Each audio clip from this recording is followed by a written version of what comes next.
The ancient Egyptians established one of the most amazing civilizations in history. Their rich culture and remarkable works that have stood the test of time were only possible thanks to the blessings of one of the gods that shaped the world. In the beginning of everything, there was only a giant chaotic ocean called Nun, and nothing else. But in these waters, a great pyramidal mound emerged. At the top of this mound was a lotus flower, which, when it blossomed, unfurled a strong light that spread out and scared away the darkness. The source of all this light was Ra, the sun god. Ra was alone and begot the first generation of gods. Shu, the god of air, and Tefnut, the goddess of rain, were born. The universe was still dominated by the immense mass of primordial waters. Shu and Tefnut plunged into the waters to explore their immensity. Ra was distressed to find that his children were not returning. Fearing he would never see them again, he sent Hathor to find them. Shu and Tefnut returned safe. Ra's joy was such that the tears from his eyes gave birth to human beings. After returning, the descendants of Ra begot Geb, god of the earth, and Nut, goddess of the sky. This is how heaven and earth were created. The great god Ra ruled the universe sovereignly, with the title of the first pharaoh. The god offered Egypt several sacred animals, such as the ox and the lion, but his greatest gift was the creation of the river Nile. Around its banks, man would build a civilization to please the gods. In his human form, Ra was worshipped by the Egyptians as god and pharaoh. But as he grew older and his glory faded, men began to worship the serpent Apophis, which angered Ra. Ra ordered the lioness god Sekhmet to organize a great slaughter to punish the men. Many of those who survived Sekhmet's attack drowned in the flood of blood that followed. Ra's earthly reign seemed to be nearing its end, and he retired to his solar boat. In it, the god traversed the skies during the day. But during the night, he would enter the underworld, the realm of the dead. In the underworld, he faced the serpent Apophis. Each sunrise meant a new victory for the god over darkness.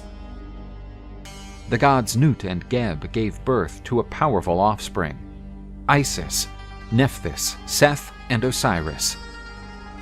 They would take over the government of the world, while Ra reigned in the heavens. Osiris went on to reign over the world, occupying the throne that was formerly Ra's, leading humanity to civilization. But the throne of the new god was not secure, for his brother Seth wanted to take all the power for himself. This was the beginning of the saga of the gods of Egypt.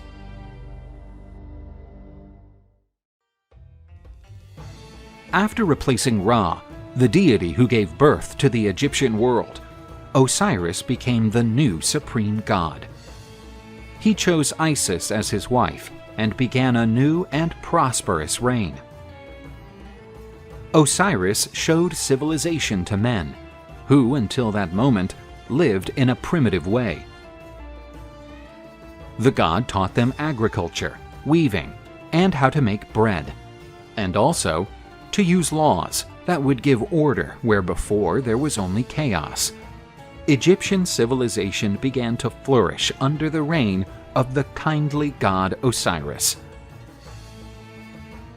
But Osiris had a powerful and ambitious brother, Set.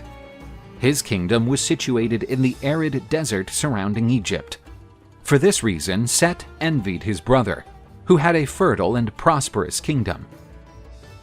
Osiris had an affair with Nephthys, Set's wife. From this union, Anubis, the god of the dead, was born. Enraged by his own brother's betrayal, Set set his revenge. The god of dry lands and the personification of evil invited Osiris to a great feast in his honor. During the feast, Set presented the guests with a beautiful coffin, showing himself available to gift it to whoever would fit into it perfectly. Osiris was invited to test it. Soon after settling in, Set closed the coffin and locked the god inside.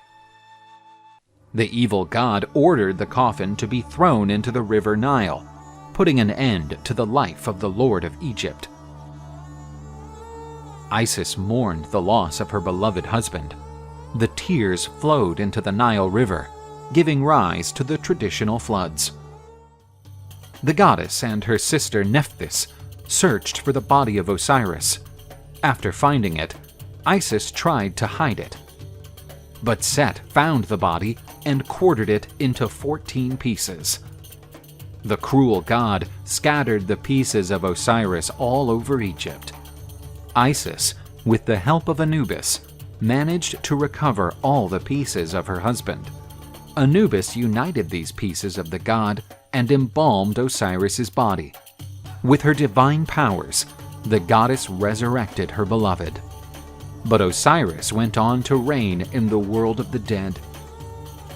After coming back to life, Osiris had a son with Isis. His name was Horus, who vowed to overthrow Set, the usurper of the throne that was rightfully his.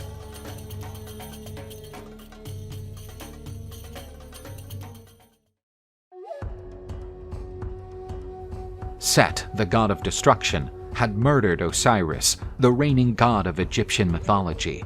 He took his brother's throne for himself and initiated his reign of terror. Osiris, however, had begotten an heir together with the goddess Isis. His name was Horus. He was a falcon god, and it had been prophesied that he would reign over the heavens and bring back the light over Egypt, thereby ending the darkness brought by Set. As an adult, Horus decided to reclaim his throne, usurped by his uncle. This strife would bring even more chaos to Egypt, and so it would be tried by the gods. It was decided in the divine court, presided over by the solar god Ra, that the one who was worthy to sit on the throne would have to conquer several disputes, and so the duels between Set and Horus began. Set had the affection of Ra, since the usurper was protecting the solar god from the serpent Apophis while he was traipsing through the sky. The desert god proposed a challenge to Horus. Both of them were to become hippopotamuses and remain submerged for 3 months. Horus expected that his mother, the goddess Isis, would take advantage of Set's vulnerability to kill him. But the goddess did not have the nerve. Therefore, she was powerless to attack her brother. This treacherousness angered Horus, who attacked his mother, chopping off her head. The god Thoth, a deity of knowledge, saved the goddess by putting a cow's head instead of the old one. The quarrel between Set and Horus lasted for many years. As they fought in the desert, Set managed to pluck out Horus's eyes. With the aid of Hathor, the goddess of love, Horus got his eyes back. The heavenly court of the gods required Set and Horus to reconcile. The malignant god, while feigning goodwill, invited Horus to a feast in his palace. But overnight, Set tried to abuse his nephew, rendering him undignified for the throne. Yet Horus managed to fight back and prevented the god from spreading his poisonous seed. Horus then decided to take vengeance. With the assistance of the goddess Isis, the god placed his holy seed in lettuce leaves, offered to Set by the goddess Isis. The god of the barren deserts devoured the tainted lettuce unsuspectingly. Envenomed, Set started to wilt in plain sight, and from his forehead a glowing disc burst out. Thoth grabbed and fixed it on her own head. Set was embarrassed, and finally, after 80 years, the court granted Horus his birthright throne. Isis could not have been any prouder to see her son with Osiris assuming his father's throne. Set was bound to travel with Ra in his solar barge, and his raucous cries were audible through the noise of the thunder coming from the sky. This is how Horus's reign over Egypt started, and among his descendants were all of the pharaohs who once reigned over Egypt.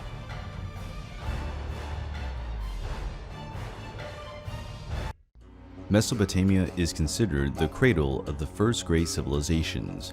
Among them are the Sumerians, who created well-organized kingdoms at the beginning of the Bronze Age. Obviously, at that time, human beings did not only live in Mesopotamia. They were in much of the globe, and most lived as nomads or in small villages. Some tribes migrated to North Africa in about 5500 BC, where they created villages and spread out along the Nile Valley. More precisely, in the regions now known as Upper Egypt and Lower Egypt. The region was chosen for the existence of the famous Nile River. Besides being the most extensive river in the world, it was also responsible for the development of Egyptian culture. The ancient Egyptians called the Nile River Iteru, meaning Great River. They considered it a gift from the gods to all living beings. Every year, the Nile River has periods of high tide, irrigating the soil around it. The debris makes the land dark and fertile, and makes it possible to farm and graze rural animals. One of the names that the Egyptians used to refer to their land was Kemet, a term that can be translated as Black Earth, underlining the importance of fertility in the soil. The most prominent region is the delta of the Nile, where the river is divided into several branches, flowing into the Mediterranean Sea, where the largest number of settlements are. As with the Mesopotamian peoples, the dominance of agriculture was the main stimulus to boost trade and cultural development of the early Egyptians. As time went by, settlements became independent cities. Soon, the first rulers began to emerge, who declared themselves sovereign kings of their territories.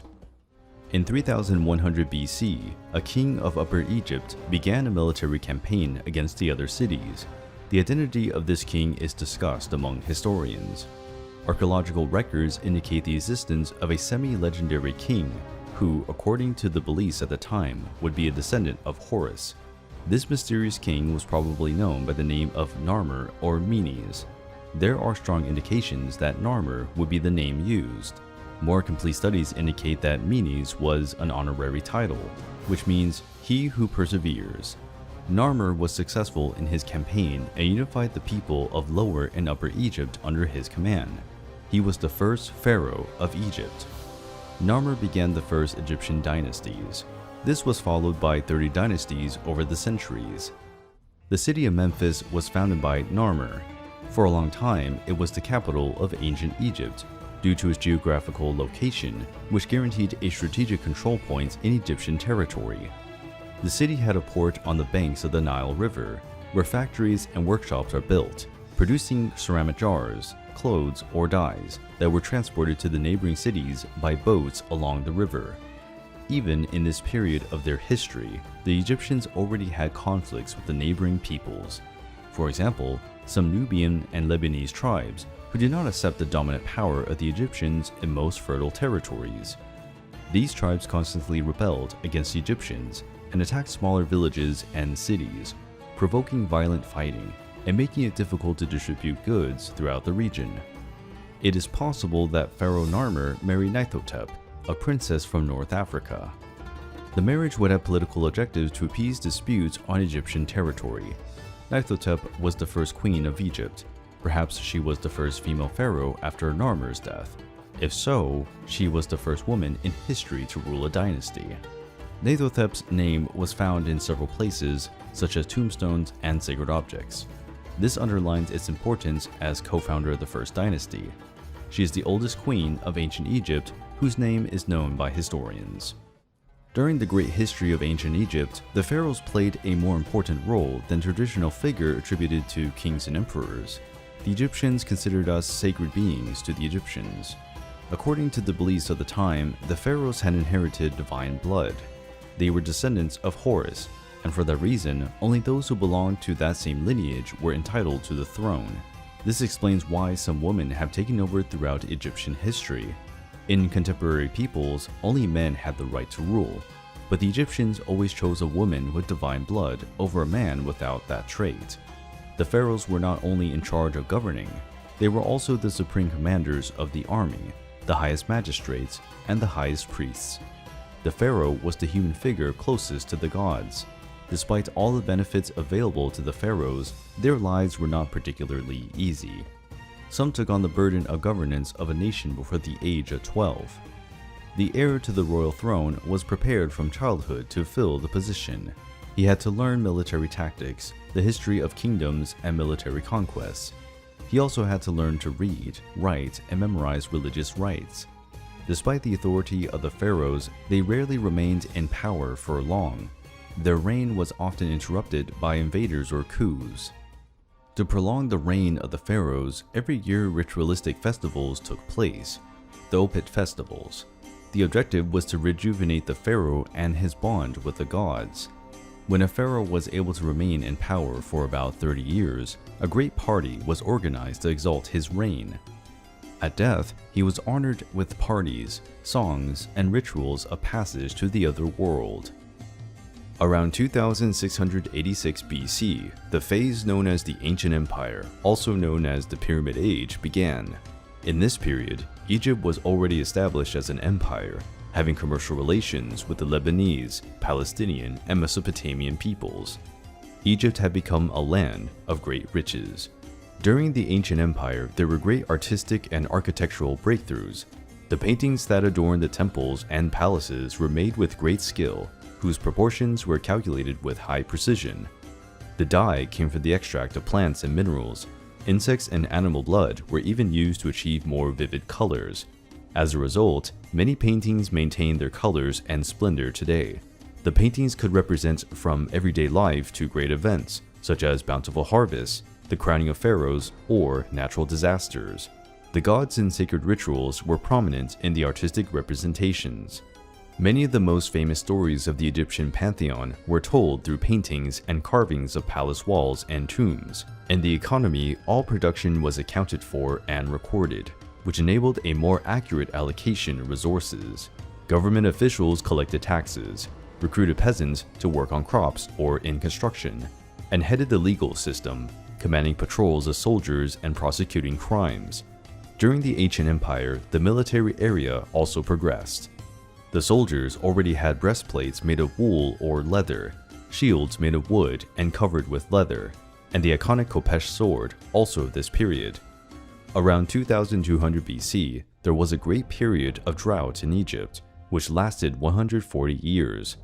It caused hunger in the population and a decline in economic and social power.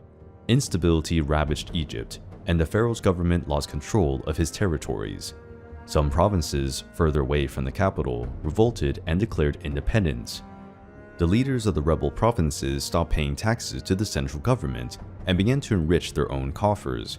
In the end, a kind of mafia leader was born, as they hired criminals and deserters as personal protectors. Two groups stood out. One commanded Lower Egypt, from the city of Heracleopolis, and the other commanded Upper Egypt, from the city of Thebes. Around 2055 BC, the forces of Thebes, commanded by Mentuhotep II, defeated the rulers of Heracleopolis, unifying Egypt again and beginning the period of the Middle Empire. The sands of Egypt hold secrets and stories that awaken our imagination and will to unravel the past of one of the greatest civilizations in history. After the difficult times of the Ancient Empire, the Egyptians managed to recover their ancient territories and trade routes. It was the beginning of a new era of prosperity. This new phase in Egyptian history is known as the Middle Empire, between 2050 BC and 1710 BC. After re-establishing military control in Egypt, the economy had to recover. New irrigation systems were built, besides new monuments to the gods. Pharaoh Mentuhotep II began a military campaign to conquer Nubia, a region rich in gold and precious jewelry, and very lucrative for the debilitated Egyptian coffers. The fight against the Nubians lasted many years, and, despite their insistence, the Egyptians were unable to totally subjugate their opponents, proving the great military capability of the African tribes. Mentuhotep II died after reigning for 51 years. He was buried together with his 6 wives in a funeral complex in Deir el-Bahari. After Egypt regained its financial power, without facing great external threats, the empire entered an erudite period. During the Middle Empire, the concept of life beyond death gained notoriety.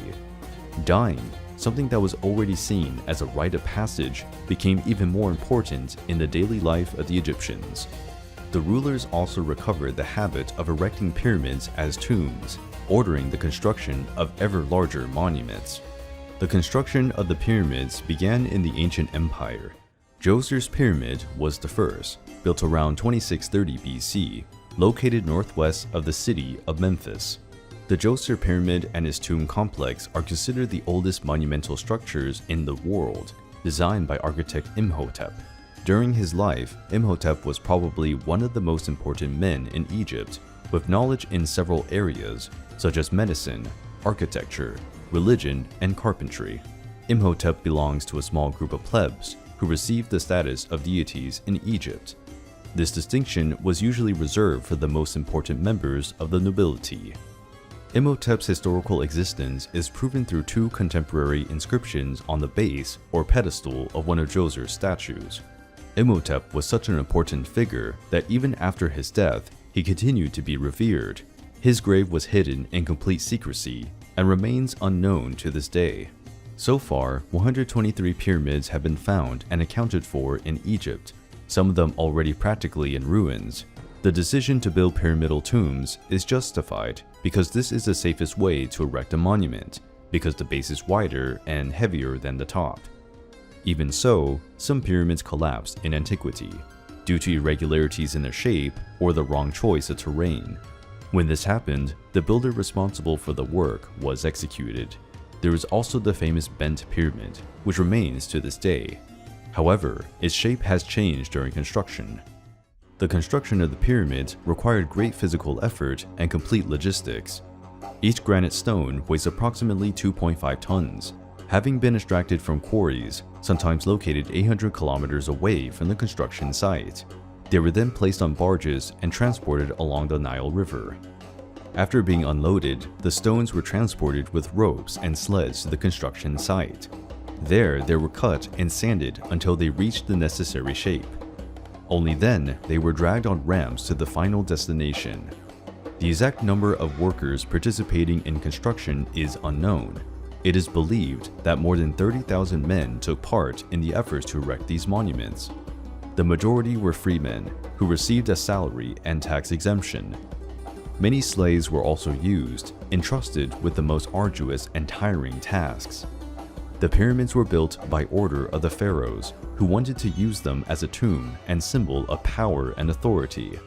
The pyramids also had a symbolic character for the Egyptians, who believed that the origin of the earth came from a primordial mount in pyramidal form. The most famous pyramids are the pyramids of Giza in the necropolis of Giza, near Cairo. The necropolis has 3 pyramids. The highest is Cheops, the middle is Khafra, and the smallest is Menkaure. There are still some smaller monuments near the pyramids, known as the Pyramids of Queens. The Great Sphinx is also part of the necropolis. At their peak, the pyramids were finished with a cover of polished white limestone, which reflected the sunlight at great distances. And at the top were placed stones adorned with hieroglyphic writing. Possibly, some pyramids would have a top made of or coated in gold. It was a breathtaking vision. The Pyramid of Cheops was an impressive 146.5 meters high. Today, there are 138.8 meters left. It is the oldest of the 7 wonders of the ancient world, and the only one that still exists. Almost all the pyramids were plundered, inside and out. The limestone cover and the granite stones were removed for use in other buildings over the centuries. The justification for this enormous dedication to building gigantic funerary monuments lay in the religion of the ancient Egyptians, which strongly influenced the people's view of life and death. The Egyptians left no written sources that clearly explained their beliefs. For this reason, modern historians use the paintings and scriptures left in temples, pyramids, and tombs as their source. Another source of this research are the 3 collections of hieroglyphic texts from different periods. These texts are the Book of Pyramids, the Book of Sarcophagi, and the Book of the Dead. The ancient Egyptians believed that those who had divine blood could be resurrected after a few hundred years, recovering their place as rulers. This concept of death and rebirth explains why the pharaohs created environments where they could preserve their bodies and return to life. Mummification was intended to preserve the body that would be retrieved by the sovereign. In the pharaoh's tomb were also placed precious objects, clothes, and jewelry. During the ancient empire, his personal servants, animals, and priests were also sacrificed. In many cases, his wife or wives were also buried together with the pharaoh. But this practice has lost importance in the Middle Empire. The sarcophagi were also vital importance in the incarnation of the pharaoh. The pharaoh's face was carved into the sarcophagus with the greatest possible precision. Thus, when the spirit returned to the body, he could remember what his physical appearance was like in life. Today, Islam is the official religion of Egypt. Most of the population follows Sunni precepts. Even so, there are neo-pagan groups that follow religion and the ancient gods. This practice is known as Kemetism. The last pharaoh who ruled Egypt in the Middle Empire was Amenemhat III. During his reign, he allowed for tribes of Semitic Asiatic peoples to settle in the delta of the Nile River. These tribes sought refuge from the growing threats of the Assyrian Empire. These people were known as the Hyksos, a term that can be translated to shepherd kings. In 1650 BC, uncontrolled floods in the Nile destroyed part of the Egyptian plantations, affecting the economy and weakening the empire again. The Hyksos took advantage of the instability and controlled some cities built in the Nile Delta. The Hyksos established their dynasty and elected a pharaoh, following the Egyptian model of government. The Egyptian rulers retreated to Thebes, where they were trapped between the Hyksos kingdom in the north and the Kushite kingdom in the south. This phase of Egyptian history became known as the Second Intermediate Period. Despite being invaders, the Hyksos also added their influence to the Egyptian culture, bringing good quality horses, more advanced war chariots, and new weaving techniques. For 30 years, the Egyptians fought against the Hyksos. Then, the military pharaoh Amasis won several military victories and expelled the Hyksos from Egypt. This regaining of power by the Egyptians started the new kingdom.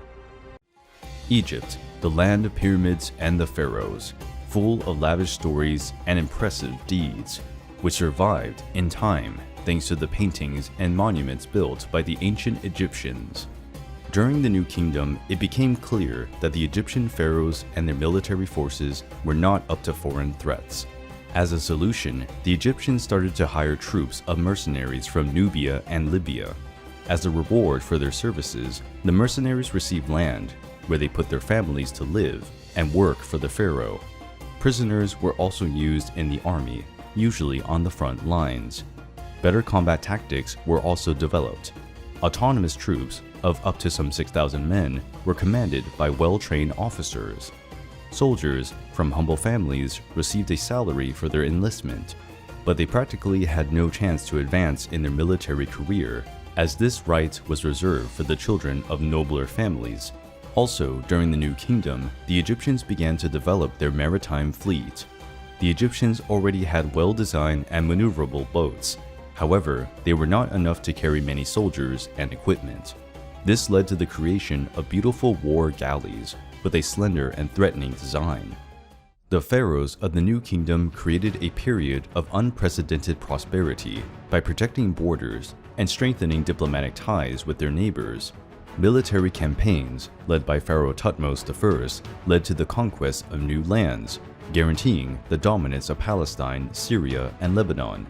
Thutmose I ordered new constructions in several cities and elaborated new works of art, among them a stela, where his achievements as a ruler were recorded. His successors maintained territorial control, fighting rebellions in the conquered lands. His grandson Thutmose III was considered one of the most important pharaohs of ancient Egypt. Thutmose III had a great military activity, with more than 17 campaigns, and maintained his grandfather's building momentum. During the reign of Thutmose III, there was a revolt in Canaan. The Canaanites were led by the king of the city of Kadesh and assembled troops to expel the Egyptians from their territories. This dispute originated the famous Battle of Megiddo, which has enormous archaeological importance. It was the first battle to be recorded and detailed in writing in history. The Egyptians described the details of the battle on the walls of the temple of Amon-Ra, which today is in the city of Luxor, the ancient Thebes. Thutmose III gathered his army and fought against the rebels in a plain. His victory caused the Canaanites to retreat into the city of Megiddo on top of a hill. The battle ended after Megiddo was besieged for 7 months, which led to the surrender of the city. Also in the Battle of Megiddo was used for the first time the compound bow, a more effective version than the bows used previously. The victory was very profitable for the Egyptians. According to the reports, they captured 894 war chariots, 2 of them covered in gold, and 2,000 horses. After this victory and subsequent conquest of the territories, Egypt reached its peak. Its territorial domination started at the Euphrates River in Syria and went to Napata in the Kushite territory. Thutmose III still attacked the kingdom of Mitanni that belonged to the Horites. He won again and annexed new lands to Egypt and a new contingent of captured soldiers. Thutmose III is believed to have visited the Greek city of Crete, probably the first pharaoh of Upper Egypt to travel by sea and visit a foreign nation. But not everything went well for the Egyptians during the New Kingdom. A turbulent period erupted when a new pharaoh took the throne. Pharaoh Akhenaten was one of the most controversial figures in Egyptian history, and his life is full of mysteries and questions. Akhenaten wanted to extinguish the cult and traditional deities of Egypt. He challenged more than 1,500 years of religious traditions when he decided to adopt only one god, decreeing that the god of Aton was the only creator of all things and living beings. The god Aton was the personification of the sun, source of light and warmth to the world. The pharaoh chose Akhenaten's name, which can be translated as "he who praises Aton." Akhenaten was a sloppy pharaoh in diplomatic and military relations. Neighboring kingdoms severed relations with Egypt, and some became threats again. The ancient Egyptians later referred to Akhenaten as the Mad Pharaoh. The monarch constantly showed his religious fervor, affirming, "Aton lives, there is no other except him." This behavior infuriated many priests and citizens, causing riots and violence in parts of the New Kingdom. Akhenaten's main wife was Queen Nefertiti, who became world-renowned when her bust was found in 1912 by German archaeologists. Nefertiti is believed to have been a beautiful woman. The sculpture was never finished, with one eye missing, so that her image would not provoke the anger and jealousy of the Egyptian goddesses. After Akhenaten's death, Nefertiti disappeared from the historical records, and her fate is unknown. Akhenaten reigned for about 17 years. This time was enough for Egypt to lose much influence and dominion. Akhenaten's cause of death is unknown. There are suspicions that he was murdered by a group of priests who worshipped the ancient gods. Akhenaten had many children. One of them would have a special prominence in Egyptian history. His son was the famous Tutankhamun. After Akhenaten's death, Egypt went through a troubled period. His son was still too young to assume the throne, and his daughters could not take power because there is a living male heir. An enigmatic figure took over, Smenkhare.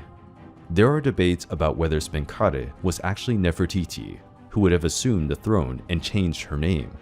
Another possibility is that Smenkhare was Akhenaten's son-in-law, taking the throne by marrying one of the daughters of the former pharaoh. Noble Ai and a general named Horemheb also appeared. Both served Akhenaten and Nefertiti. It's probably that Ai was Nefertiti's father. Ai aspired to reach the throne and had members of the royal family murdered. The young Tutankhamun and his half-sister Ankhesenamun were rescued and taken to Thebes. Tutankhamun was crowned pharaoh at only 9 years of age. To strengthen the lineage, he married his half-sister, who was only 11 years old. Due to Tutankhamun's age, Ai ruled Egypt with the position of vizier, a kind of regent. His government was supported by General Horemheb. As the years progressed, Tutankhamun had a more active and authoritarian voice, ordering the construction of temples for the ancient gods of Egypt. This allowed to restore the cult of different deities. In 1324 BC, Tutankhamun died at the age of 14. The reason for his death has given rise to various speculations: disease, poisoning, or murder. The last option was not unlikely, because Tutankhamun was a threat to Ai's plans. Another event that reinforces the hypothesis of murder is that right after Tutankhamun's death, his wife, Akhenaten, sent letters to the king of the Hittites, asking him to send one of his children to marry her and be crowned pharaoh of Egypt. The Hittites and Egyptians were always enemies. This shows that Akhenaten's request was motivated by fear and urgency. With reluctance, the king of the Hittites sent one of his sons to meet Akhenaten. But mysteriously, this prince never entered Egypt. It is likely that he was murdered by spies, following Ai's orders. Akhenaten ended up marrying Ai, most probably against her will. A few months later, after her marriage to Ai, poor Akhenaten died abruptly. It is not difficult to deduce that this too was the order of the cruel Ai. Tutankhamun has a great importance for the history of ancient Egypt. His tomb, although small in comparison with other pharaohs, was almost intact when it was discovered. Tutankhamun's tomb was found in the Valley of the Kings in 1922 by Howard Carter. The tomb was not desecrated by thieves, and this originated the famous legend of the Tutankhamun curse, in which if someone violated the pharaoh's tomb, he would suffer a terrible death. In the tomb were found 3 amphorae of wine, one of them with white wine, and a dagger whose blade was created with the iron of a meteorite. The tomb also had baskets with cereals, jewels, clothes, statues of the god Anubis, and 2 small mummies of female fetuses, probably daughters of Tutankhamun, born prematurely. The mummy of Tutankhamun was kept in 3 sarcophagi. The smaller one, which kept the young pharaoh's body, was made of gold. Although short, Tutankhamun's story is full of murder, betrayal, and intrigue. It deserves to be known and remembered to this day. As for Regent Ai, he seems to have died of old age. As he had no heirs, he was succeeded by General Horemheb. Horemheb, although he was a military general, was accepted by the people as a pharaoh because he successfully served Egypt in the wars. Egyptian history would still have many twists and turns in the future, and the arrival of famous pharaoh Ramesses II would cause fear in the hearts of Egypt's enemies. The great Egyptian pyramids have remained firm over the centuries. Their monumental splendor showed the effort of the Egyptian people to maintain the glory of their empire. After the tragic reign of Pharaoh Tutankhamun, Egypt was ruled by a former general named Horemheb. Horemheb established order in Egypt, creating stricter laws, which included, as punishment for crimes, cutting off the nose of the evildoer and exiling him into the desert. Horemheb continued the struggle to re-establish the cult of the ancient gods. He even tried to erase the records of Akhenaten's reign, referring to the ancient pharaoh as a demon who wanted to destroy the beliefs in the true gods. Horemheb had no heirs, so he was named as his successor Ramesses I, his closest friend and a general of the Egyptian army. Ramesses I assumed the throne at about 50 years of age and reigned for only 2 years. He was replaced by his son Seti I. Seti I fought against the Hittites and conquered the city of Kadesh. The Hittites established a peace agreement with the Egyptians that lasted 15 years. Seti I recovered other territories that had belonged to Egypt before the reign of Akhenaten, but Seti I also stayed a short time on the throne, as he died at only 40 years of age. The mummy of Seti I is considered one of the most beautiful and most preserved until today. It is currently in the Egyptian Museum in Cairo. Seti I's successor was his son, the famous Ramesses II. There were 11 sovereigns named Ramses in the history of Egypt, but only Ramses II is known as Ramses the Great. He is considered the greatest pharaoh in Egypt, and his reign was the most prosperous and extensive in Egyptian history. When Ramses II was about 10 years old, his father took him with him in the military campaigns. Ramses was present in battles in Libya, Canaan, and Sinai. Ramses grew up as a young warrior prince and was considered impetuous and arrogant. At the beginning of his reign, he traveled to Phoenicia to define new boundaries for the Egyptian territories. However, he entered the territory of the Hittites and claimed the lands conquered at the time of Thutmose III. The proud Hittites considered it an offense, and the war between two empires started again. The king of the Hittites summoned many soldiers and asked for reinforcements of cities and towns allied to the Hittites. Ramses II also had a large army, composed of Egyptian soldiers, African and Lebanese mercenaries. Ramses had a strong and impatient personality. This made him take the initiative and march towards Kadesh, which had been reconquered by the Hittites. The Egyptian army was organized in 4 divisions. Although they were numerically inferior to the Hittites, they were better trained and disciplined. Suddenly, 2 Hittite soldiers gave themselves to the Egyptians. They claimed to be deserters, but in fact they were spies. After gaining the trust of the Egyptians, the spies passed the false information that the Hittite army was still far from Kadesh. Ramses wanted to take the opportunity to quickly reconquer the city and advance with his personal guard and a division of his army, while the other Egyptian forces advanced in slower pace. Already near the city of Kadesh, Ramses realized that he had fallen into a trap. The Hittites emerged from different directions and surrounded the Egyptian troops. It was such an unexpected event that it was recorded as the first military ambush in history. Even surrounded, Ramses and his personal guard used their war chariots and managed to make way against the enemy troops, breaking the siege. Meanwhile, the Egyptian infantry contained the advance of the enemies. Ramses managed to regroup with the other divisions of his army that came to his aid. Then he launched a counterattack that quickly dispersed the Hittites. That day, the king of the Hittites lost his brother, who was killed during the battle. Finally, the 2 forces retreated, both with many casualties and exhausted soldiers. Ramses retreated to Egypt, and King Hittite to the north of his territory. Technically, the fight had ended in a tie, but both leaders declared to have come out as winners of the battle. After a few more years of conflict and hostilities, Egypt finally signed a peace treaty with the Hittite Empire. It was a remarkable event, as it was the first peace treaty in history. The peace treaty was also motivated by the growing threat of the Assyrian Empire. They were increasingly strong and were a danger to Egyptians and Hittites. In the peace treaty, the Egyptian Empire and the Hittite Empire promised to support each other against external threats, something that delayed the advance of the Assyrians for some time. For almost being defeated, Ramses II became wiser and more cautious. During his reign, he maintained the alliance with the Hittites. Strange as it may seem, Ramses II married 3 or 4 daughters, but there are discussions about whether this really happened. Also, during the reign of Ramses II, the cities grew in size and population. Many temples and other works were built, bringing more prosperity to Egypt. Today, the name Ramses II became famous for being used in Hollywood movies, where he is pointed out as the pharaoh of the biblical Exodus, responsible for imprisoning and enslaving the Hebrews in Egypt. However, more complete studies point out that Thutmose III as the pharaoh of the Exodus.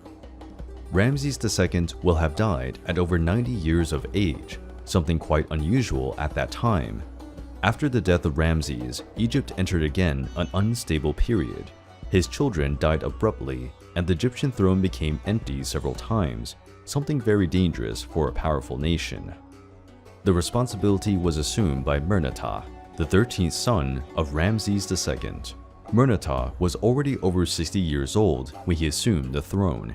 He did not have the strength to govern the great number of cities and provinces.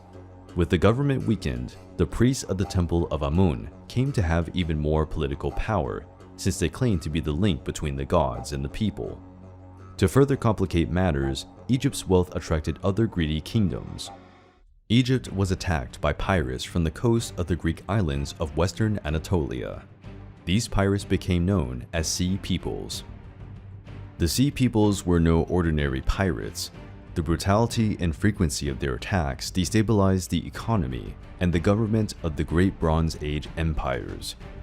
They destroyed almost the entire Minoan and Mycenaean kingdom. They also devastated the Hittite Empire, which was already weakened after several civil wars.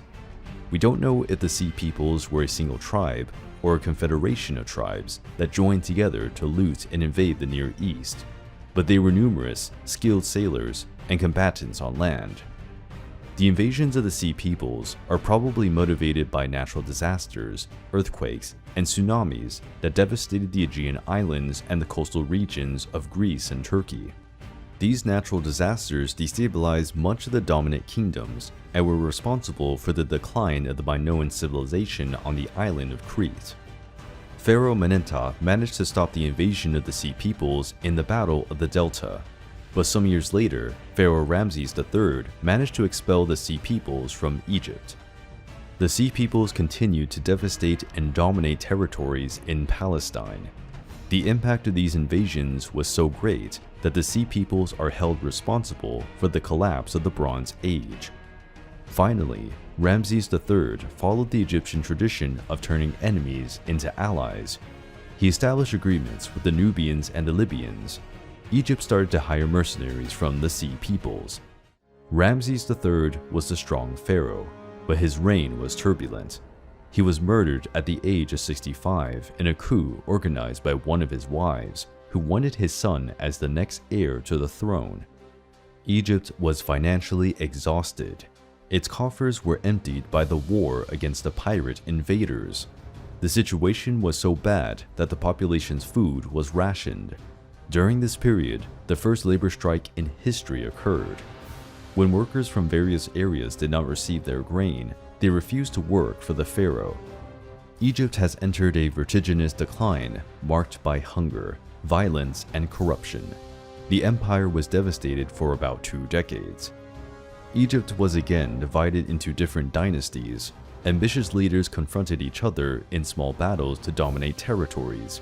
Egypt entered a phase known as the Third Intermediate Period. During this period, chaos reigned. Part of Egypt was commanded by pharaohs of Lebanese origin, while another part was ruled by pharaohs of Nubian origin. The cunning priests of the Temple of Amun took advantage of the situation and controlled Thebes and other nearby territories. The Assyrians also took advantage of the fall of the Hittite Empire and the weakening of the Egyptians. They invaded Egypt, and in the conquered cities, they placed Assyrian rulers to control the population. Under the rule of the foreign forces, the once proud Egyptian empire was subjugated and impotent, but it would not be the end of its history. There were still many unexpected events. Throughout its history, Egypt went through periods of glory and power, but it also faced difficulties during the terrible droughts that brought hunger and suffering. The wealthiness of Egypt also attracted the attention of many powerful realms. Many enemies wanted to invade the Egyptian territories. In 525 BC, the Persians invaded Egypt, commanded by King Cambyses II. The Persians had already defeated the Babylonian Empire, and nothing seemed to satisfy their ambitions for new territories. The Persian domination of Egypt lasted until 332 BC and was overthrown by a young and ambitious conqueror, Alexander the Great. Alexander seemed unstoppable. He conquered city after city, winning battles even under unfavorable conditions for his army. He dominated many Persian territories, and, after defeating King Darius III in a great battle, besieged the city of Tyre in Phoenicia. After a great siege, the city was conquered. Alexander destroyed it as a punishment for non-surrender. Alexander and his army headed for Egypt. The Persian ruler who commanded Egypt had the good sense to surrender without offering much resistance. Alexander was received by the Egyptian people as a liberator. He was proclaimed as the son of the god Amun, receiving many treasures. Alexander spent a short time in Egypt, but during his stay, he founded the city of Alexandria, one of the most important cities of the ancient world. It would become the capital of Egypt in the following 1,000 years. With Egypt's dominion secured, Alexander set out for Mesopotamia to attack the heart of the Persian Empire. After the death of Alexander the Great, the Egyptian government was controlled by the Macedonian general Ptolemy I. He declared himself pharaoh of Egypt and began the Ptolemaic Dynasty. The influence of Greek culture brought by Macedonians influenced much of Egyptian life, but this happened in a natural way. The Macedonian rulers respected and encouraged the traditional customs of Egypt. Over the years, pharaohs of Macedonian origin were represented as Egyptians. Marriages between Greeks and Egyptians became common, and gods of both cultures were merged. One example is the deity that received the name of Ammon Zeus. The military equipment of the Egyptians almost completely assumed the Greek style. Even commercial boats and war galleys began to be built in the Greek style, which was more advanced and robust. All the male pharaohs of this period of Egyptian history used the name Ptolemy to honor the founder of the Ptolemaic Dynasty. The Ptolemaic established a great trade route, mainly by sea, and this made Egypt prosper again. During the Ptolemaic Dynasty, the famous Alexandria Library was also built, which had thousands of papyruses and clay tablets with the most diverse registers and studies in areas of mathematics, philosophy, and architecture. The Ptolemaic kingdom went into decline with Ptolemy. He was a detestable king, lazy in political affairs, easily corruptible, and cruel. He had relatives killed, including his brother, father, and mother. At the end of the Ptolemaic kingdom, Egypt was plunged into political chaos. Many Ptolemaic pharaohs were cruel tyrants. Murders within the family were common. While Egypt was going through another turbulent period, a new threat from the Mediterranean Sea was aimed at reaching the land of the pharaohs. Rome had already conquered vast territories in much of the European continent and wanted to further expand its domains. The Roman Senate decided to intervene in the political situation of the Egyptians because Rome depended a lot on grains exported from Egypt. If another civil war occurred, Rome would run out of food for its legions. The famous Cleopatra was not the first with this name. She was part of the Ptolemaic Dynasty, direct descendant of Ptolemy I. In her childhood, she studied with Greek teachers and was educated in religious cults of different cultures. It was said that Cleopatra could speak 8 languages. Cleopatra became queen at 18. Despite sharing power with Ptolemy XIII, her younger brother, she seems to have dealt with the kingdom's problems alone. At the beginning of her reign, she had serious problems. Egypt was facing another drought and period of hunger. As time went by, Cleopatra's younger brother began to confront his sister. He had the support of his childhood tutors and other nobles who preferred a male ruler. Cleopatra married Ptolemy XIII, but it was a merely symbolic marriage, for they never had a good relationship, nor did they consummate the union. Ptolemy XIII eventually removed Cleopatra from her position and began to reign alone. The Egyptian population revolted, and of course, Rome was watching everything, fearing another civil war in Egypt. In 48 BC, Julius Caesar arrived in Egypt with his troops, staying in the palace of Alexandria. Cleopatra, knowing the fame of the Roman general, did not waste time and sought to establish an alliance with him. Cleopatra was successful in her negotiations with Julius Caesar. The two became allies and lovers. Now they needed to overthrow the usurper brother and recover the Egyptian lathe. Caesar called troops to besiege Alexandria. This was followed by a series of clashes between the Romans and Ptolemy XIII's troops. Finally, a great battle took place on the west bank of the Nile River.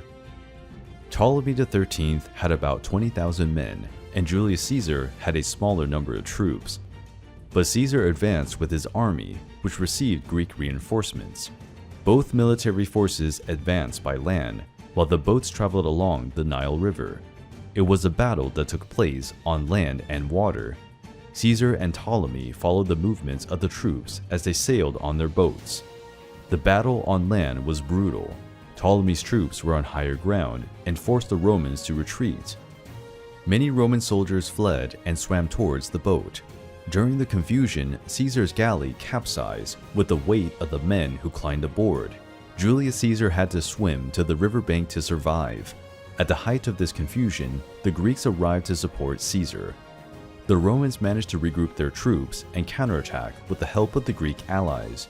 They conquered the Egyptian camp where Ptolemy's troops were. With this turnaround, Ptolemy's troops fled to the Egyptian boats. Ptolemy's boat also capsized. Ptolemy was not as lucky as Caesar. He drowned because of his heavy armor, which dragged him to the bottom of the Nile. After the battle, Cleopatra returned to the throne. Most of the conspirators were arrested or executed. In 44 BC, Julius Caesar was murdered in the Senate of Rome. Cleopatra sought a new alliance with General Mark Antony. Mark Antony and Cleopatra were married in Egypt, but Rome never considered this marriage official, since Mark Antony was already married to a Roman. Mark Antony offered Cleopatra vast territories that belonged to Rome. In his will, he affirmed his desire to be buried in Alexandria. The Roman Senate rebelled and gave General Octavian permission to go to war against Mark Antony and Cleopatra.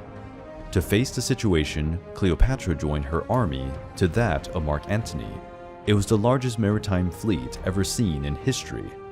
They left for Greece, where they were intercepted by the fleet of Roman ships. The maritime battle was disastrous for Mark Antony and Cleopatra. Their naval fleet was destroyed by the Romans. Luckily, both managed to escape alive. A year later, Octavian besieged Alexandria and defeated the city's defenses without much difficulty, destroying the plans and ambitions of Mark Antony and Cleopatra. Cleopatra was an enormously powerful woman. She managed to keep Egypt united and, throughout her life, protected the territory from being swallowed by Rome. Cleopatra's life and personality were so remarkable that they continue to be an inspiration to this day. In our channel, we have a mini-series that tells in detail the incredible story of this great woman. Take a look at the videos. After millennia of existence, memorable battles, and political intrigues, pharaonic Egypt lost its independence and became a province under Roman rule. The legacy of the ancient Egyptians is extremely valuable to human history. And of course, Egypt will continue to be remembered as the cradle of one of the greatest civilizations ever.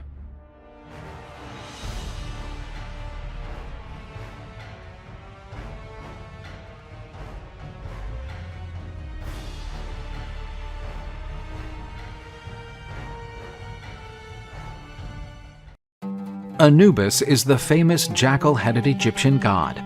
He is a deity connected with afterlife and funeral rites. The god is one of the oldest Egyptian deities. His role has changed over the centuries. Anubis was considered the main deity connected with death and god of the underworld. But this role was later taken over by the god Osiris. The jackal god was also considered the deity of embalming and mummifications. In funeral rituals, it was common for a priest to wear a jackal mask during the mummification process. The god was also considered the protector of tombs and cemeteries, protecting the bodies of those who had departed to the underworld. Anubis is the son of the goddess Nephthys, wife of Set. But her son was not born from the union with her husband, for Nephthys disguised herself as the goddess Isis to unite with Osiris. In the face of such infidelity, Set plotted against Osiris, killing him and scattering the pieces of his body throughout Egypt. When Isis collected all the fragments, Anubis helped the goddess during the god's funeral ritual, and Anubis transformed Osiris's body into the first mummy. Anubis became the deity who guided the spirit of the dead to the underworld, where the deceased would be judged by a court presided over by Anubis. The god would place the heart of the deceased on the scales of Osiris, and a feather of truth would be put on the other side. If the heart was heavier than the feather, this indicated that the organ was full of evil. It was given to Amet, a demonic creature known as a heart-eater. If the feather was heavier than the light heart of the soul of the just and good, Anubis would lead the deceased to Osiris to enter the afterlife. During the period of Greek domination over Egypt, the god Anubis was associated with Hermes.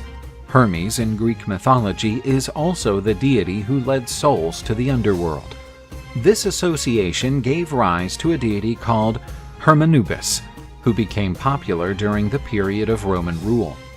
Anubis is one of the most popular deities in Egyptian mythology. He is the god responsible for leading souls to the afterlife. Sobek is a famous Egyptian god with a crocodile head. He is a deity of the Nile, the important river that flows through Egypt and fertilizes its lands. The god is one of the oldest Egyptian deities and has been worshipped for more than 4,000 years. The pharaohs deeply admired this deity, as they believed that the crocodile god could protect them from evil spells. Crocodiles are very common animals in Egypt. The species Crocodilus niloticus, also known as the Nile crocodile, is one of the largest species of these reptiles, and also one of the most dangerous. But Sobek, although powerful, was a kind god. Therefore, the ancient Egyptians prayed to the god to calm the aquatic beasts. Some myths attribute the rise of the Nile to Sobek. The river would have emerged from the sweat of the crocodile god. Because he was closely connected to the sacred river, Sobek was considered a god of fertility. The Nile's flood cycles were responsible for fertilizing the entire floodplain, making these surrounding lands extremely fertile. Sobek was worshipped in many regions of ancient Egypt, but mostly in Fayum and Kamombo. The Sobek cult was very present because of the large number of crocodiles in those areas. When one of these crocodiles died, the animal could be mummified. In the Crocodilopolis temple, there were several mummies of these animals. A mummified crocodile could also be buried along with the mummies of pharaohs and other figures of nobility.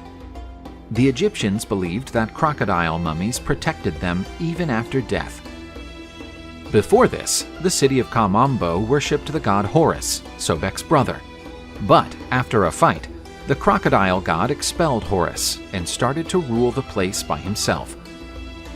But with Horus gone, the region was plagued by many evils. Sobek reconciled with Horus, and both started to take care of the region and share the worship of men in the Kamombo temple. Today, we can visit the temple and its museum, where there are dozens of mummified crocodiles. In some places in Egypt, there were large pools where crocodiles were bred and tamed. These animals were revered as the embodiment of Sobek. Some of these were almost docile, making it possible for the Egyptians to adorn them with jewelry and ornaments. In this way, they felt closer to Sobek, the crocodile god.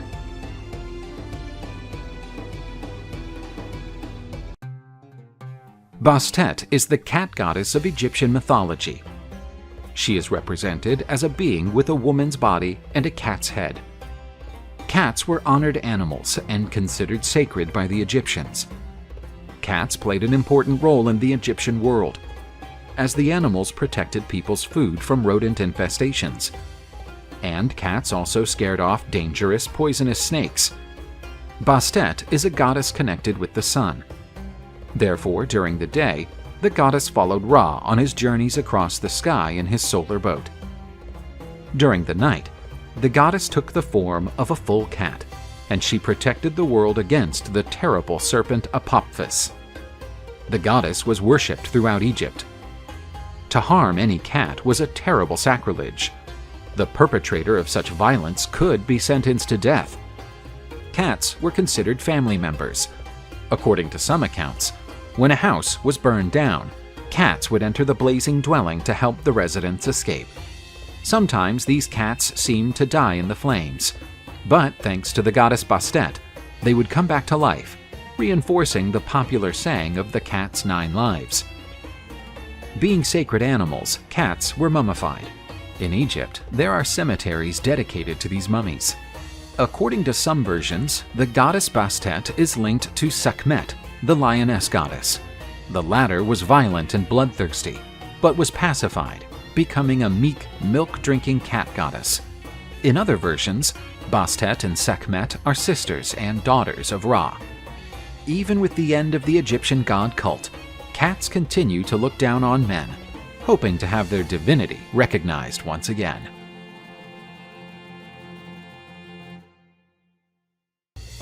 Set was one of the most famous gods in Egyptian mythology. He was the son of the gods Geb and Nut, the sky and the earth, and the brother of Osiris, Isis, and Nephthys. Like most Egyptian gods, Set was represented as a man with an animal head, but to this day it is debated which animal this was. Some say he was a hybrid beast, a mixture of pig and donkey, or an aardvark, an animal similar to an anteater, but there is no consensus. The god personified violence and destruction and was also considered a trickster. Set was the lord of the deserts and infertile lands, while his brother Osiris was worshipped as the god of fertility. The god Set was married to Nephthys, and, according to some traditions, because Set was the god of infertility, he would have had no descendants. Set was very jealous of his brother and devised a plan to take his throne away from him. The god of destruction murdered his brother and stole his throne. But Osiris had had a descendant named Horus, the falcon god. The latter sought to avenge his father's death and take the throne from the usurper. The clash between Horus and Set is one of the most famous stories in Egyptian mythology. For a long time, the gods fought among themselves, but Horus emerged victorious. The gods recognized the vast power of Set, which was not to be wasted. Therefore, Set was to sail together with Ra, the sun god, and protect him from the terrible serpent Apophis. When Apophis appeared to attack Ra's boat, Set was poised to defend the world from the eternal night. According to some scholars, Set was considered one of the main gods of Upper Egypt at the early formation of the Egyptian civilization, as opposed to Horus, worshipped in Lower Egypt. But after the unification of Egypt, Set, associated with the northern Semitic invaders, lost much of his prestige. The victory of Horus's followers over the Hyksos who worshipped Set symbolized the victory of the forces that represent order against the agents of chaos and destruction. Set was considered responsible for the destruction of crops, hunger and thirst, scorching heat, and great droughts. The day that represented the birth of Set was seen as a day of bad luck, where new projects and ventures were to be avoided. Although defeated and rejected, the great power and influence of Set within the ancient Egyptian religion is undeniable. Isis is the most important goddess in Egyptian mythology. She personified the faithful wife and loving mother. The goddess was the daughter of Geb and Nut, being married to Osiris. Her cult spread beyond Egypt, coming to have a strong influence in the Greco-Roman world. Because she was recognized as a faithful wife, she was sometimes identified with the goddess Hera in Greece and Juno in Rome. The goddess mastered magic and was able to deceive the god Ra, extracting from the solar god the secrets about the laws that govern life and death. According to some traditions, she was the most powerful among the goddesses. After the murder of her husband committed by Seth, Isis wandered Egypt in search of Osiris's body. According to some traditions, the goddess gave rise to the Nile floods from the tears shed by losing her husband. After finding Osiris's body, she resurrected him and united with him, giving birth to the god Horus. Osiris left to reign in the underworld, and after being left without her husband, the goddess decided to devote herself to protecting her son Horus. Using magic, Isis was responsible for rebuilding Horus's eye, which was lost during a battle against Set.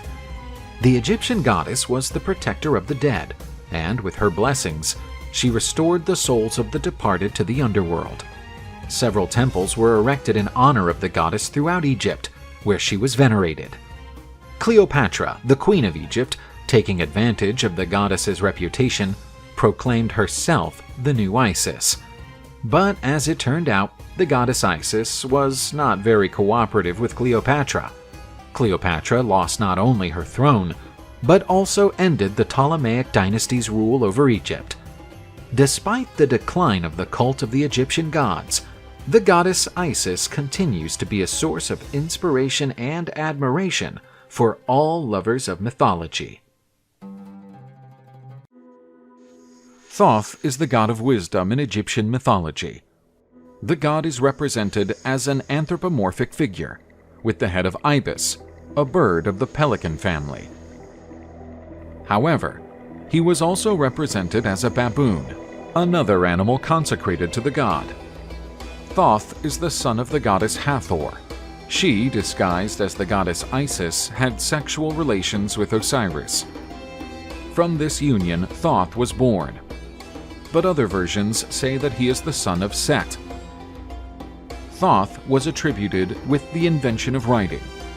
It was he who taught the Egyptians to make the most diverse records with hieroglyphics.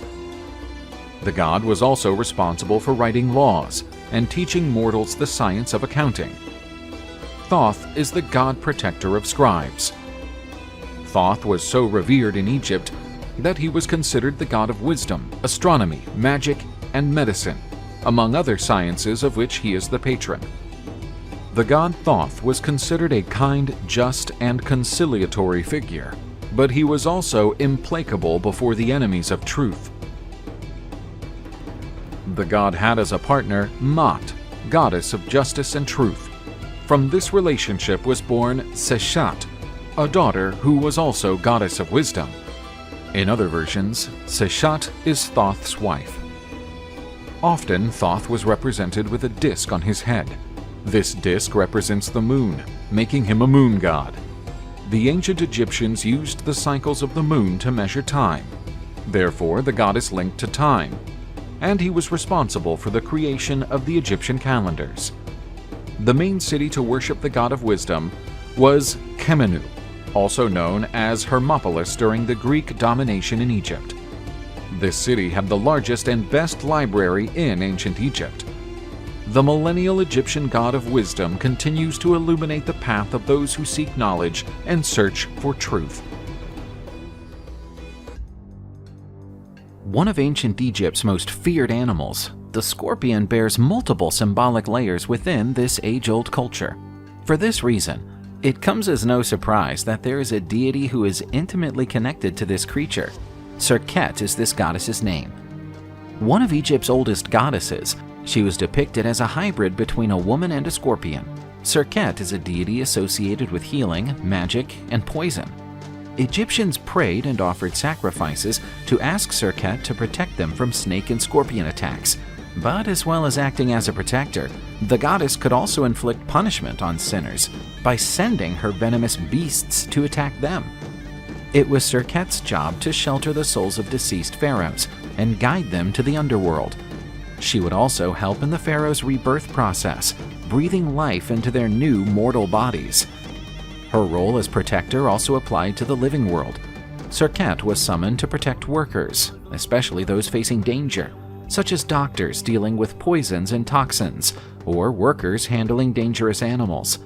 Her association with poisons and ability to heal those stung by scorpions or snakes gave her a strong association with medicine. Serket amulets were common and used for protection against poisonous bites and stings. Often she was cast in spells and incantations to cure or protect against poisoning. Serket paintings were regularly found in the mummification halls and noble sarcophagi. She may not be as well known as other Egyptian deities, such as Isis or Osiris, but her presence and importance are clearly evident in the context of ancient Egypt. Serket, as guardian and protector, had a vital position in defending both the living and the dead.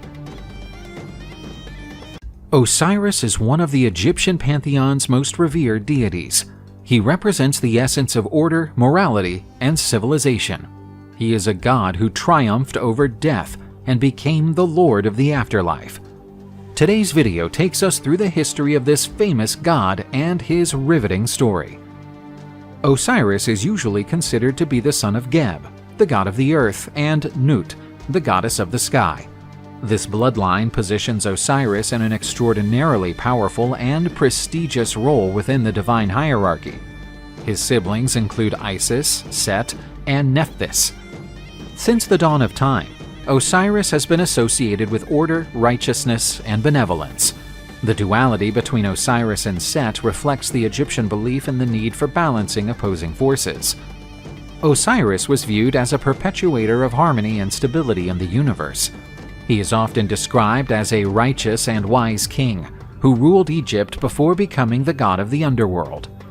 The god instructed the Egyptians in agriculture, laws, and the worship of the gods, laying the groundwork for Egyptian society and culture. These principles were key to Egypt's transformation from a nomadic and chaotic civilization into an advanced and organized one. Although they were siblings, Osiris and Isis became husband and wife, a common occurrence among the gods of different mythologies, symbolizing the union of complementary forces. Their marriage was viewed as an ideal model, characterized by deep love, mutual support, and unshakable loyalty. The relationship between Osiris and Isis extends beyond its mythological narrative, assuming a deep religious and spiritual dimension. They are often seen as embodiments of marital loyalty, eternal love, and renewal. In particular, the cult of Isis emphasized these aspects, leading to her being one of the most worshipped goddesses in ancient Egypt. The story of Osiris's death and resurrection is among Egyptian mythology's most significant and powerful myths, embodying themes of treachery, revenge, love, and the eternal struggle between order and chaos.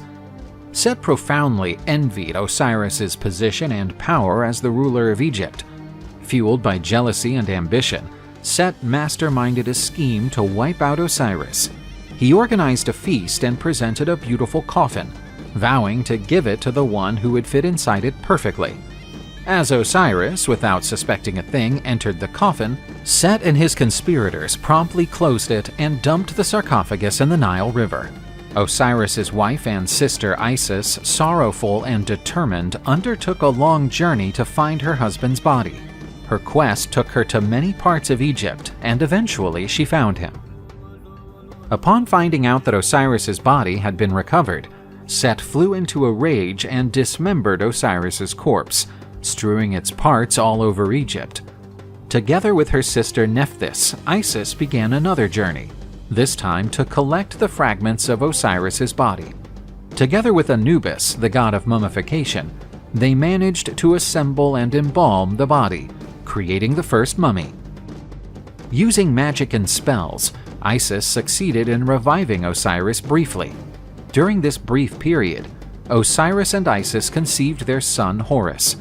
After his conception, Osiris was sent back to the underworld, where he became king and supreme judge, playing a vital role in judging souls.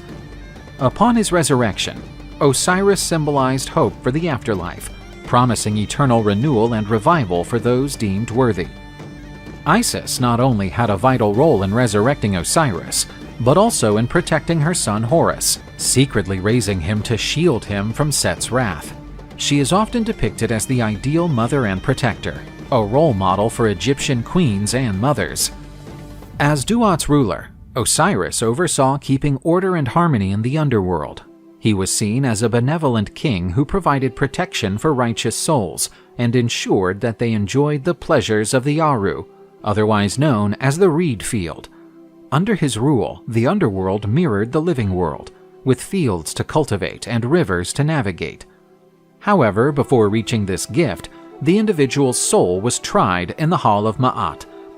Osiris chaired the trial, supported by 42 divine judges who represented the 42 nomos, or districts of Egypt.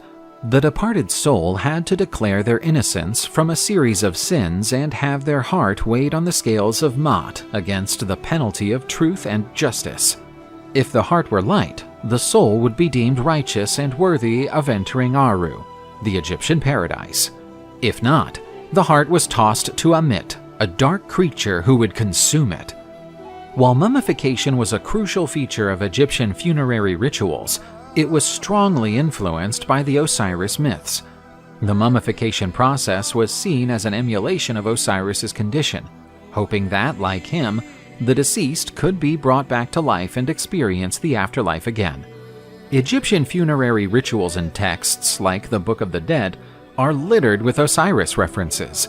They include formulas and incantations meant to help the dead overcome obstacles and reach the presence of Osiris. Osiris as the god of the afterlife profoundly shaped not only religious practices, but also the ancient Egyptians' culture and worldview. His role as judge and guardian of the dead fundamentally molded Egyptian notions of morality, justice, and eternity. Osiris is often portrayed in artistic representations as a mummy, representing his death and resurrection, bearing the symbols of royal power, the staff and the scourge, and often with green or black skin, symbolizing fertility and regeneration. Osiris's death and resurrection are inextricably tied to Egypt's agricultural cycle, especially the Nile's annual floods, bringing fertility and life to the land. This death and renewal cycle in nature bolstered the belief in Osiris's regenerative capacity. Osiris worship had its roots in Egypt's pre-dynastic era, becoming increasingly prominent in the ancient empire and retaining its importance until the Greco-Roman period. Osiris was worshipped throughout Egypt, with cult sites in places such as Abydos and Busiris, where grand temples were built in his honor. Osiris cult entailed a number of rituals and practices. The ceremonies included offerings, prayers, and songs to honor him, looking for his blessings and protection in the afterlife. The Khoik festival was among the most important religious celebrations dedicated to Osiris. Staged annually in Abydos, this feast praised Osiris's death and resurrection. Dramatic processions and rituals during the festival reenacted Isis's search for Osiris's body, her mourning, and the god's ultimate resurrection. These celebrations were not only acts of worship, but also an expression of the belief in eternal life and cyclical renewal. The relationship between Osiris and the ancient Egyptian monarchy was key to the Egyptian understanding of government and royalty. Osiris was viewed as the prototype of the ideal pharaoh. This association between the god and kingship led the pharaohs to strive for the qualities of Osiris, including wisdom, fairness, and the ability to maintain order and harmony. Association with Osiris was essential for the pharaoh's legitimacy. It was thought that, just as Osiris ruled Egypt on earth and then in the underworld, the pharaoh was his proxy on earth, ruling with divine authority. This was reinforced in coronation ceremonies and religious rituals, where the pharaoh was frequently depicted making offerings to Osiris or being blessed by him. Upon death, the pharaohs were identified directly with Osiris. This was such a strong belief that mummification rituals and funerary procedures were intended to transform the dead pharaoh into the god Osiris himself. The pharaoh's tomb was seen as his Osirion, a holy place where he was reborn as Osiris in the underworld. The magical formulas and texts carved on the sarcophagi and pyramid walls often invoked Osiris, attempting to grant the dead pharaoh the same resurrection and eternal life that Osiris had achieved. The Osiris myth also had an impact on the concept of dynastic continuity. Just as Osiris was followed by his son Horus, the pharaoh was often seen as an embodiment of Horus on earth, continuing the divine bloodline. This succession cycle from the deceased pharaoh Osiris to the reigning pharaoh Horus epitomized the continuity and stability of the Egyptian state. Osiris, from his divine roots to his crucial role as the god of the afterlife, represented different values and beliefs that were deeply rooted in Egyptian society. The god left his mark, molding ancient Egypt's spiritual, social, and political dimensions. This made him not just a mythological figure like many others, but a cornerstone that sustained and shone a light on the ancient Egyptian world.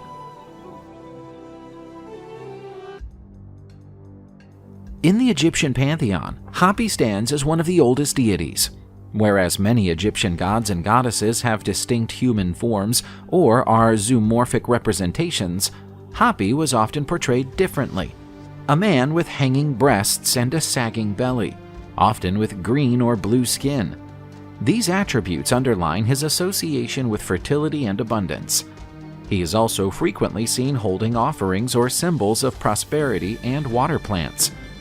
In all Egyptian religions, Hapi was adored, and his role was so significant that he was often worshipped above Ra, the sun god. He was also referred to as the father of the gods, and although he was represented as a male deity, he had an uncanny breastfeeding ability. The Nile's annual flood was seen as a critically important event in ancient Egypt. This brought with it fertile and mineral-rich sediments, renewing the agricultural land and ensuring abundant harvests. Hapi was revered as the personification of this benign flood. Egyptians held festivals in his honor, expressing gratitude for the waters and the fertility they brought. Such celebrations also served to appease Hapi and ensure that he continued to bless Egypt with good floods. Hapi also played a symbolic role in uniting Upper and Lower Egypt. He was often described as Hapi, unifier of the two kingdoms. This is seen in his depictions, showing him binding the papyrus and the lotus, symbols of Upper and Lower Egypt. The Nile was the wellspring of life for the ancient Egyptians, and Hapi, as the god of the Nile flood, became one of the most revered and crucial deities. By venerating Hapi, the Egyptians showed their gratitude, their longing for prosperity, and an inherent understanding of how vital the Nile waters were to support their magnificent civilization.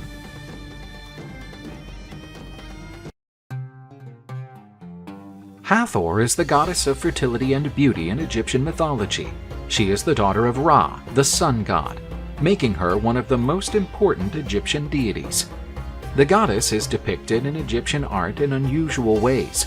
She is often portrayed as a sacred cow, but also as a crowned woman with horns and a solar disk between them. According to some versions, Hathor was seen as Horus's consort.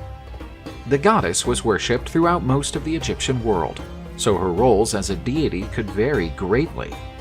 As stated earlier, Hathor was revered as the goddess of fertility. The Egyptians believed that the pharaohs, when they were born, were breastfed by the goddess, and this enhanced the ruler's divine nature.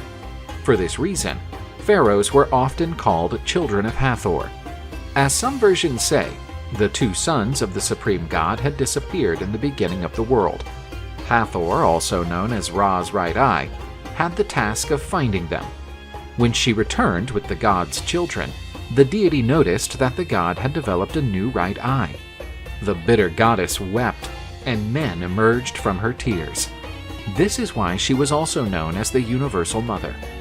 For having a maternal role, the goddess was invoked to aid in childbirth. Besides being involved with deliveries, the goddess was also associated with death. Hathor would welcome those who had just reached the underworld, providing the newcomers with food and drink.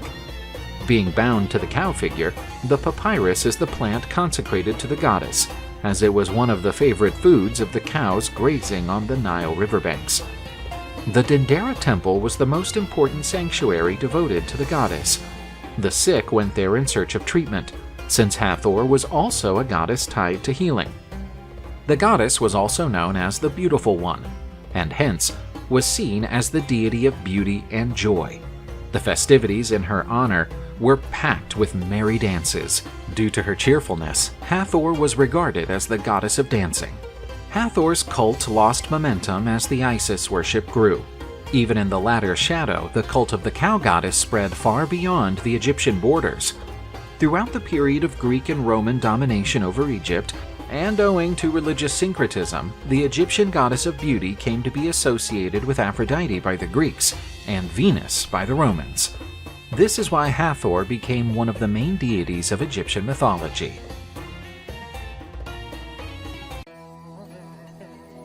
Imhotep was a remarkable ancient Egyptian personality who excelled as a visionary architect, renowned physician, and wise royal advisor. Born in Ankto near Memphis, Imhotep exhibited a razor-sharp mind and an unquenchable curiosity as early as his youth. Conifer, Imhotep's father, was a highly respected architect, and he spotted his son's extraordinary talent early on and introduced him to the building trade. Imhotep's genius quickly attracted Pharaoh Dozier's attention, who recruited him to serve as his royal advisor. Imhotep humbly accepted and soon distinguished himself not only as an architect, but also as a doctor and priest. His legacy started to take shape in the limestones of the Saqqara necropolis, where he challenged traditions by designing the Pyramid of Djoser with steps and galleries, a majestic structure that stood out against the horizon. Imhotep was also renowned for his medical skills, and temple corridors echoed with tales of his miraculous cures. His bond with the healing deity Sekhmet lent a divine aura to his procedures. People started to revere him not just as a brilliant architect, but as a being gifted with celestial wisdom. Imhotep's life was laced with mysteries and superstitions.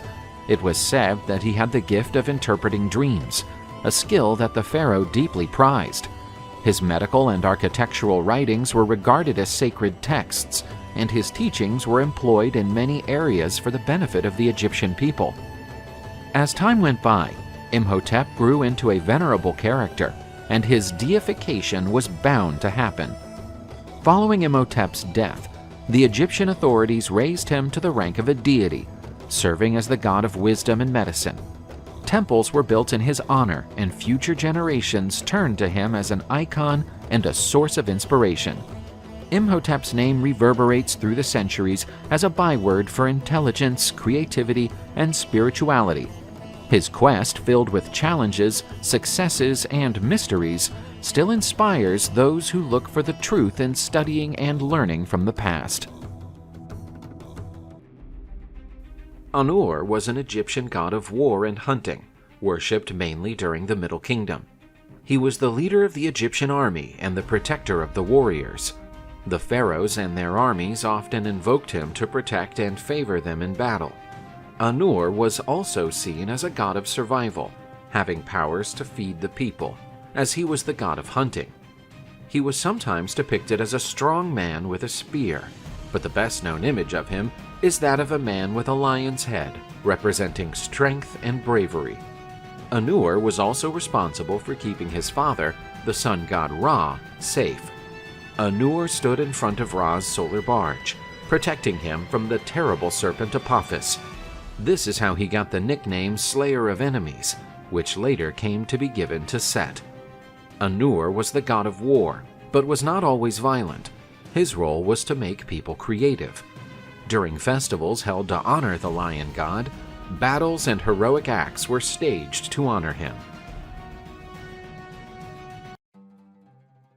Taweret is one of the most fascinating goddesses in ancient Egyptian mythology.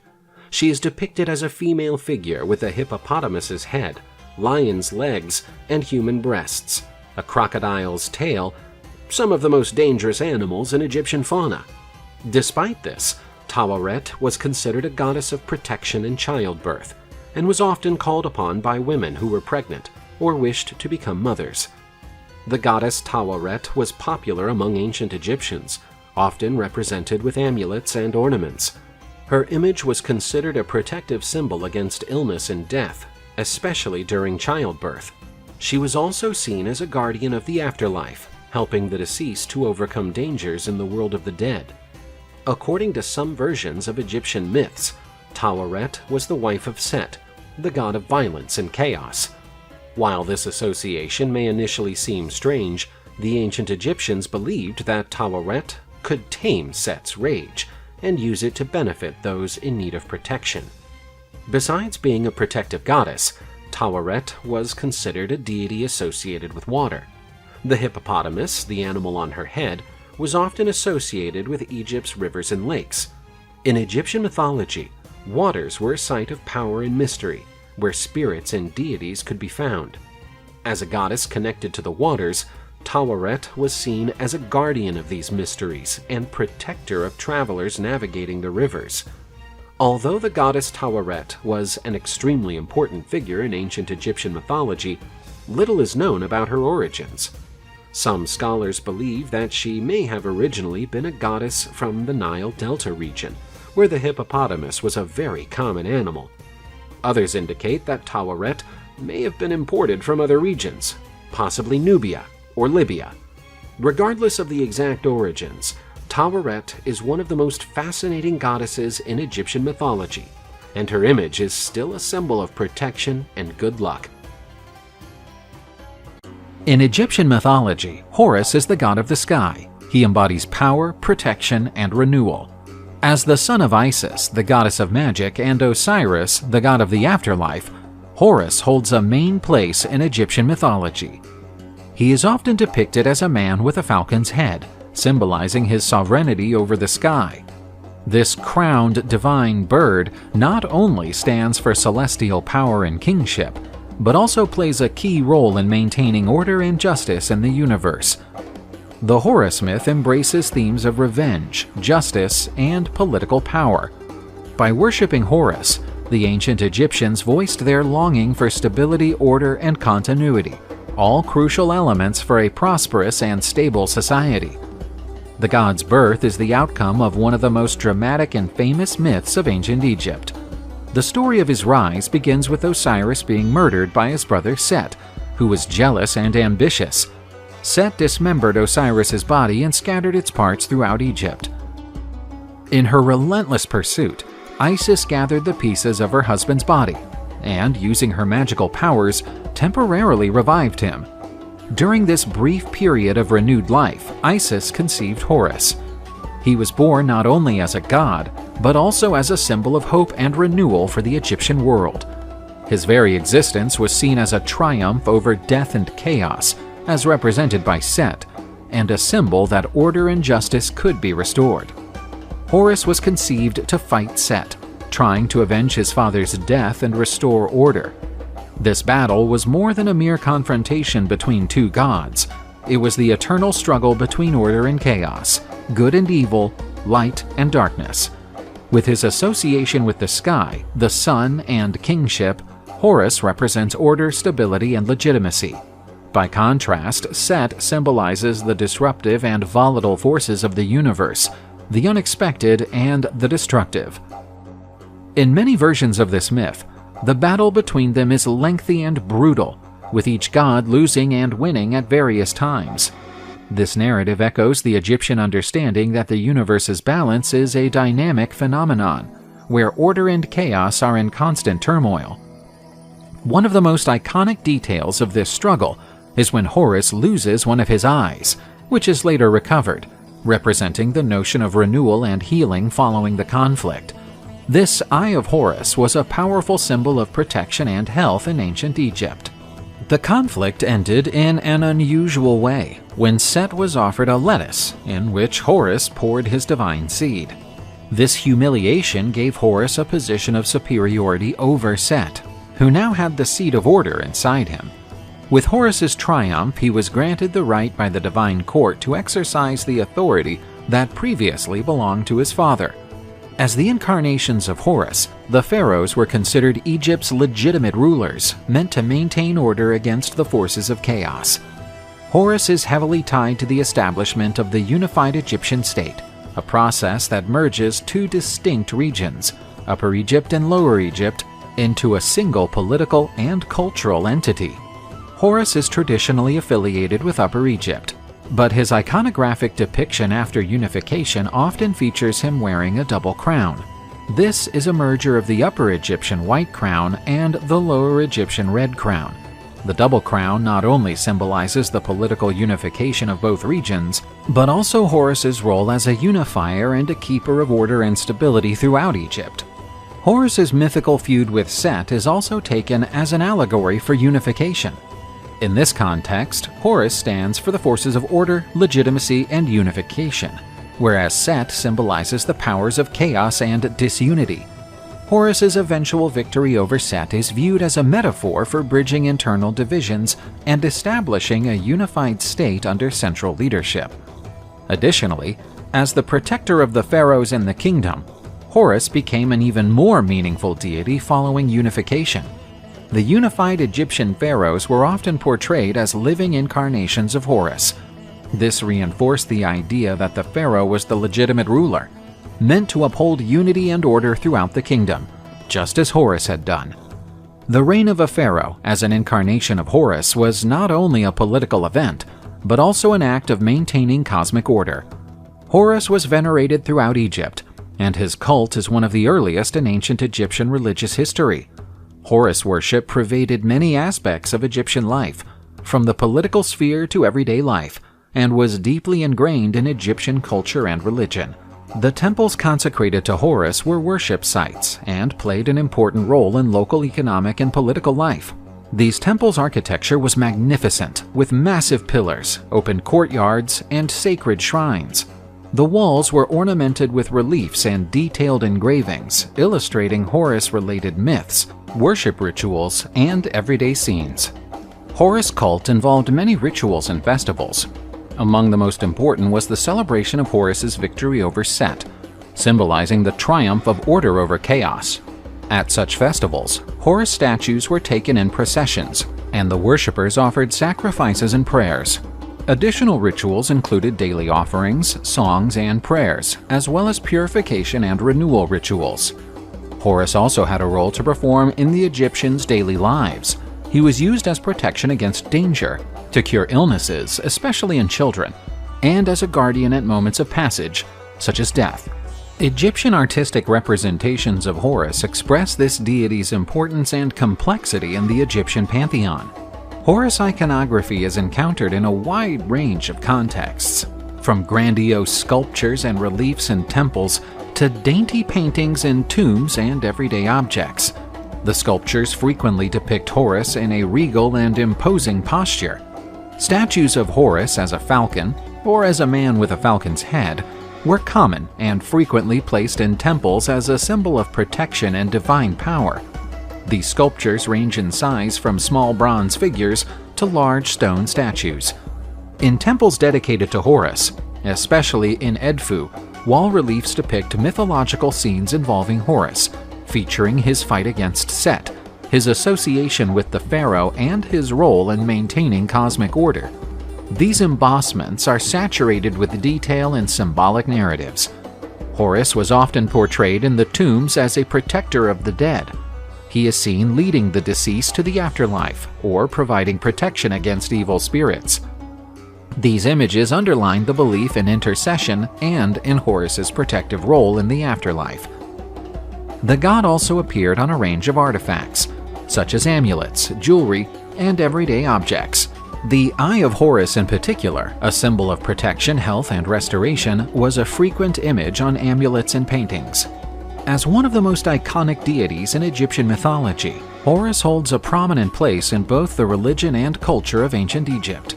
His art representations, from majestic sculptures in temples to delicate paintings in tombs, exemplify the reverence and importance attributed to him over millennia.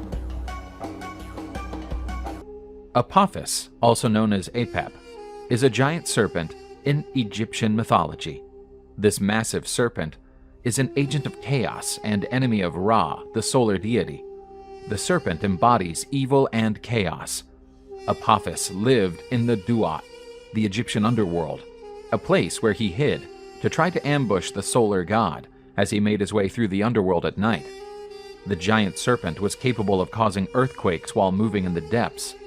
When Ra was about to complete his journey through the underworld, he was always attacked by Apophis. Apep's biggest wish was to destroy Ra's solar boat and throw the world into darkness. In some occasions, Apophis managed to swallow Ra's boat, but could not keep it in his belly. This period when the sun was swallowed by Apep was the origin of solar eclipses. Ra started to be aided by other deities in his daily struggle against the colossal serpent. The god Seth stood beside the solar deity in his boat. He positioned himself at the bow, ready for the serpent's unavoidable attack. When the creature emerged to strike them, Seth maimed Apophis with a spear. Whenever Apophis had been wounded, the sky became red. Bastet, the cat-headed goddess, also helped Ra. Felines are known to hunt and scare serpents away. Considering his malign nature, Apophis was rejected by the ancient Egyptians, and no temple was edified in his honor. Nevertheless, there are reports on the existence of some sects that worshipped the creature. These were seen as immoral and corrupt people. The Egyptians organized rituals and prayed for Ra's victory over Apophis, and the birth of a new day meant that the sun god had come out victorious once more. There was a priesthood book that contained the rituals and practices needed to combat Apep. A ritual, intended to banish chaos, was held annually. A depiction of Apophis was burned during it, while the faithful prayed for another triumphant year of Ra. Some reports state that Ra defeated Apophis and imprisoned the serpent, protecting the cosmic order. But others claim that the struggle between Ra and Apophis will last forever. Sekhmet is the goddess of vengeance in Egyptian mythology. She is represented as a woman with a lioness head. The name Sekhmet means the powerful one. According to some versions, she was the daughter of Ra, the sun god. Therefore, she is also identified as a sun goddess. Ra begot Sekhmet to punish men who refused to obey the god's designs. The lioness goddess descended from heaven to earth and began to enforce Ra's vengeance on men. The goddess was ruthless with those who were unfaithful to Ra. Sekhmet spread terrible diseases and devoured Ra's enemies. However, the goddess took delight in bloodshed. The goddess's bloodlust was so great that Sekhmet began to guide her rage against the innocent. Ra became worried when he realized his daughter was out of control. To diminish her desire for blood, he devised a plan. Ra offered wine to the lioness goddess. She, thinking it was blood because of the color, drank the wine with pleasure. The drink calmed the goddess, and the sun god took her back to heaven. Sekhmet was also considered a warrior goddess and defender of Egypt. Egyptian soldiers believed that Sekhmet fought alongside them against Egypt's enemies. After bloody battles, the priests who accompanied the army held ceremonies to thank the lioness goddess for her protection. These ceremonies also soothed the goddess and showed that more bloodshed was unnecessary. Sekhmet was also considered the pharaoh's protector. She was always at the ruler's side until the day of his death, when she escorted him to the entrance of the other world. When a hot wind blew, the Egyptians believed it to be the lioness goddess's breath. Capable of breeding disease to punish her enemies, she could also stop any sickness. Therefore, the Egyptians begged Sekhmet to cure them. For this reason, the goddess also had the epithet Lady of Life. The city of Memphis was the center of worship of the goddess. On the last day of the year, a great festival was held in honor of the goddess. This celebration was paired with a lot of wine, as they wished to please Sekhmet and avoid the wrath of the powerful goddess of vengeance. Ra is the sun god in Egyptian mythology. This god is usually depicted as a being with a man's body and a head of a falcon. The sun disk is over his head. He had been one day the greatest of all gods, but time wore him down, and finding himself too old, he decided to relinquish the power and go to the skies. This god is one of the most revered figures in Egyptian mythology. As the sun god, one of his duties was to drive away the darkness, and to accomplish his work, the god crossed the skies on his sunboat, lighting the whole world. But when the twilight came, he and his vessel plunged into the sea waters towards the underworld. There he would have to sail through the dark world and cross the 12 gates, which would be the 12 regions of the netherworld. Ra took an hour to go through each gate. Osiris was in one of them, the lord of the underworld, whom Ra always visited to pay his respects. But before leaving the underworld's darkness, the god was attacked by the terrible snake Apophis. This force of chaos tried to destroy the god's vessel, and each day the serpent seemed closer to accomplish her desire. Apophis once managed to swallow the sunboat, putting an end to the sunlight in the morning. But the serpent failed to hold the god in her stomach and regurgitated him. This event was marked as a solar eclipse. However, destroying Ra's boat became more difficult, since Set, the god of destruction, after losing the dispute of the supreme throne for Horus, had been condemned to navigate with Ra across the skies. He helped the sun god, defending his vessel against the terrible serpent, defeating it several times, making Ra's underworld journey safer. The god Ra was a figure worshipped throughout Egypt, but this god was especially adored in the city of Heliopolis. The god's prestige was so vast that other traditions of Egyptian religions of antiquity merged the god's depiction along with the greatest figure of their own pantheons. For instance, the figures of the supreme gods Amun and Atum were also known as Amun-Ra and Atum-Ra. The god's name was used by many pharaohs. Ramses is a well-known example. His name means son of Ra, or the son of sun, and so the pharaoh would strengthen his divinity before his subjects. Ramses II, also known as Ramses the Great, was one of the most remarkable pharaohs in ancient Egyptian history. He ruled during Egypt's 19th dynasty for around 66 years. His tenure is often considered one of the longest and most successful in Egyptian history. Ramses was born in 1303 BC during the reign of his father, Pharaoh Seti I. Ramses was the third son of Seti I and Queen Tuya. His childhood was distinguished by his royal rank and by growing up in a palatial setting. As a member of royalty, he was given a broad education, which included instruction in literature, religion, military strategies, and administration. Ramses' father was a military active pharaoh, and he took the young prince on army campaigns to introduce the heir to the practical side of government and military leadership. These events shaped Ramses' future military and political approach. At 14, Ramses II already bore the title of crown prince and was named his father's co-regent, a common procedure in ancient Egypt to ensure a smooth transition of power. When Seti I died around 1290 BC, Ramses II rose to the throne as pharaoh of Egypt. His rise to the throne was fairly uneventful, due to his co-regency and the solid education he had received. Ramses' reign started around the age of 25. He chose to establish his capital in Pi Ramses, before moving it to Thebes later in his reign.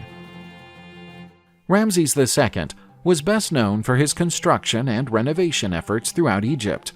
He supervised the building of several temples, monuments, and statues, including the famous Temple of Luxor and the Temple of Karnak. He was also in charge of the Abu Simbel temples, one of ancient Egypt's most iconic monuments.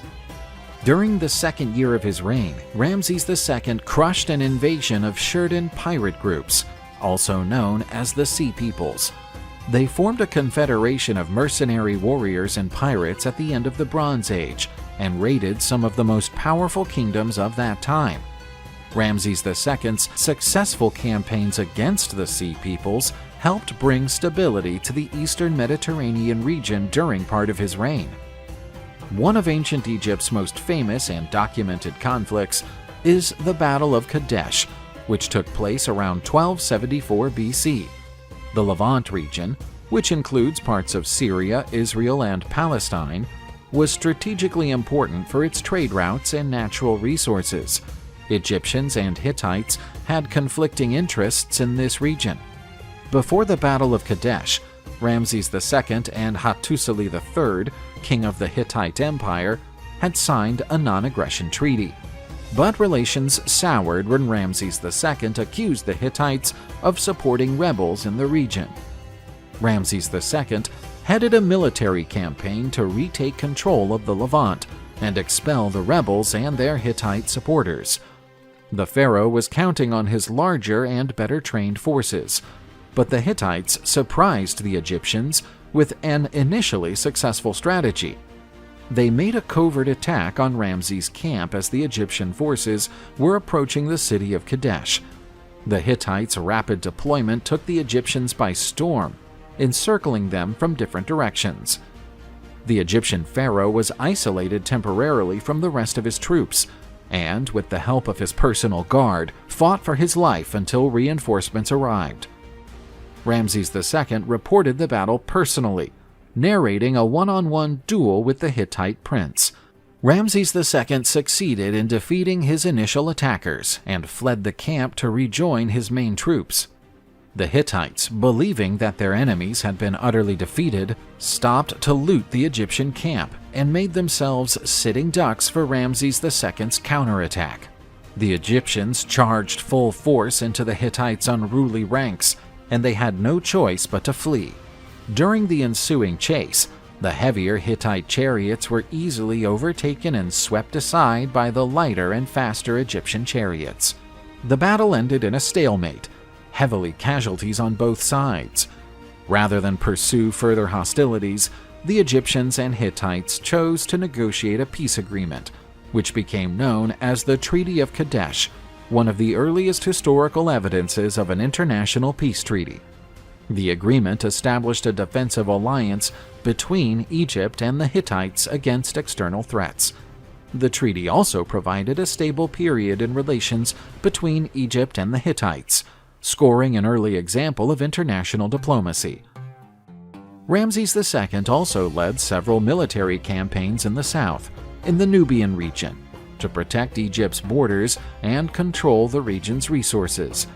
Nubia was a resource-rich region with gold and precious stones, and its management was vital for ancient Egypt.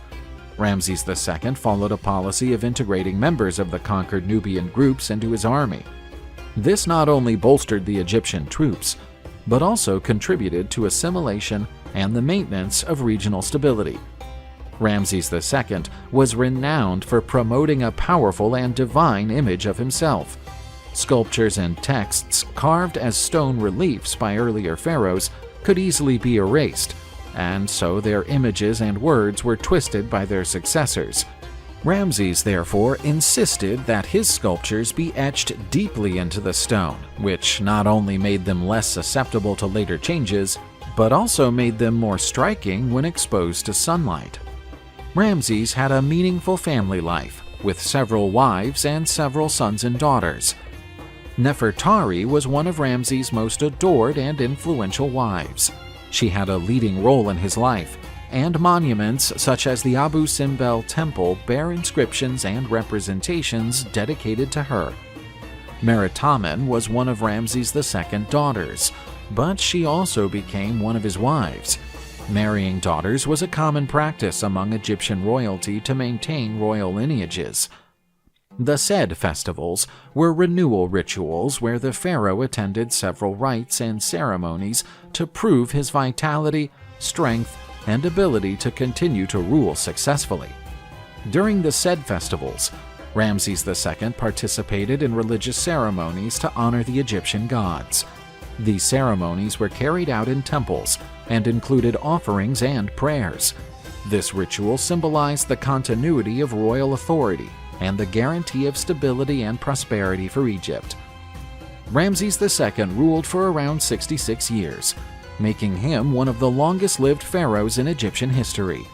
He died around 1213 BC and was buried in the Valley of the Kings, but his body has been moved several times over the centuries. His rule produced a lasting legacy, as much in terms of architectural achievements as political influence.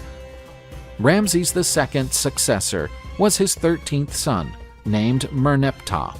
The power transition seemed to have been fairly smooth, although there were disputes between some of his sons over the succession. Ramses II's death signaled the end of one of Egyptian history's most enduring and powerful reigns. His legacy also spans the Ramesside Dynasty, to which he belonged, and the lasting influence he exerted on Egyptian politics and culture.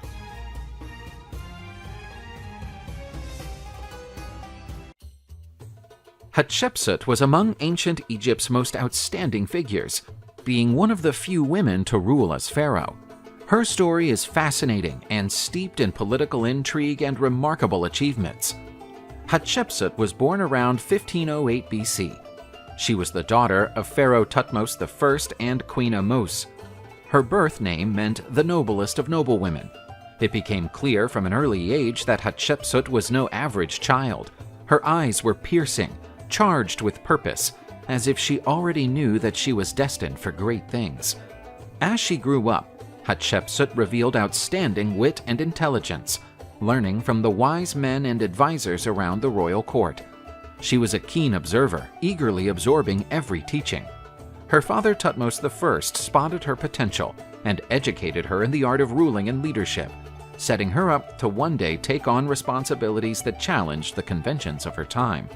When her half-brother and husband Thutmose II took the throne, Hatshepsut became queen. But she was not merely satisfied with filling an ornamental role. She soon became an influential advisor and a political influence behind the scenes, steering Thutmose II in his decisions and shaping the fate of the kingdom. The untimely death of Thutmose II nevertheless cast a shadow over Egypt. Thutmose III, his son with a concubine, was still too young to rule by himself.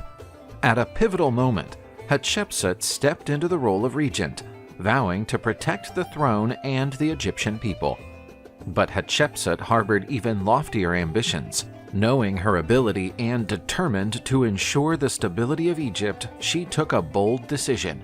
she declared herself pharaoh, adopting the full title of Matkare, meaning truth of Ra is the soul of Ra. Wearing the insignia and costumes traditionally assigned to male pharaohs, she defied gender norms and boldly proclaimed her authority. Egypt blossomed as never before under her reign. Hatshepsut pushed for peace and prosperity, rebuilding ancient temples and boosting trade with distant nations. She also ordered expeditions along the Red Sea and to Nubia, enlarging Egypt's domains and securing her position as an outstanding leader. Her greatest legacy, however, was to be written in stone. Hatshepsut commissioned magnificent works, including the splendid Temple of Dir el-Bahari, testifying to the grandeur of her reign and her devotion to the Egyptian gods. Each block of stone, each hieroglyph, contained the story of an exceptional woman who defied convention and left an everlasting mark on the history of her people. But fate is so often cruel to those who defy established norms. Hatshepsut's death is surrounded by mystery, and there is no definitive conclusion about the exact circumstances of her passing. Some historians argue that she may have died of natural causes, such as illness, but there are also theories suggesting that her death may have been the outcome of conspiracies and murder. Following Hatshepsut's death, her stepson Thutmose III rose to the throne and tried to erase her memory by purging her name from numerous monuments and inscriptions. But Hatshepsut's legacy could not be so easily erased. Centuries later, Egyptologists went on to revive her story and acknowledge her greatness. The woman who became pharaoh, Hatshepsut, is now celebrated as one of the most distinguished rulers of ancient Egypt, a visionary who challenged the expectations of her time and left a lasting legacy for future generations. This is how the story of Hatshepsut, the Great Matkare, lives on through the centuries, constantly reminding us of the power of determination, courage, and vision to change the course of history.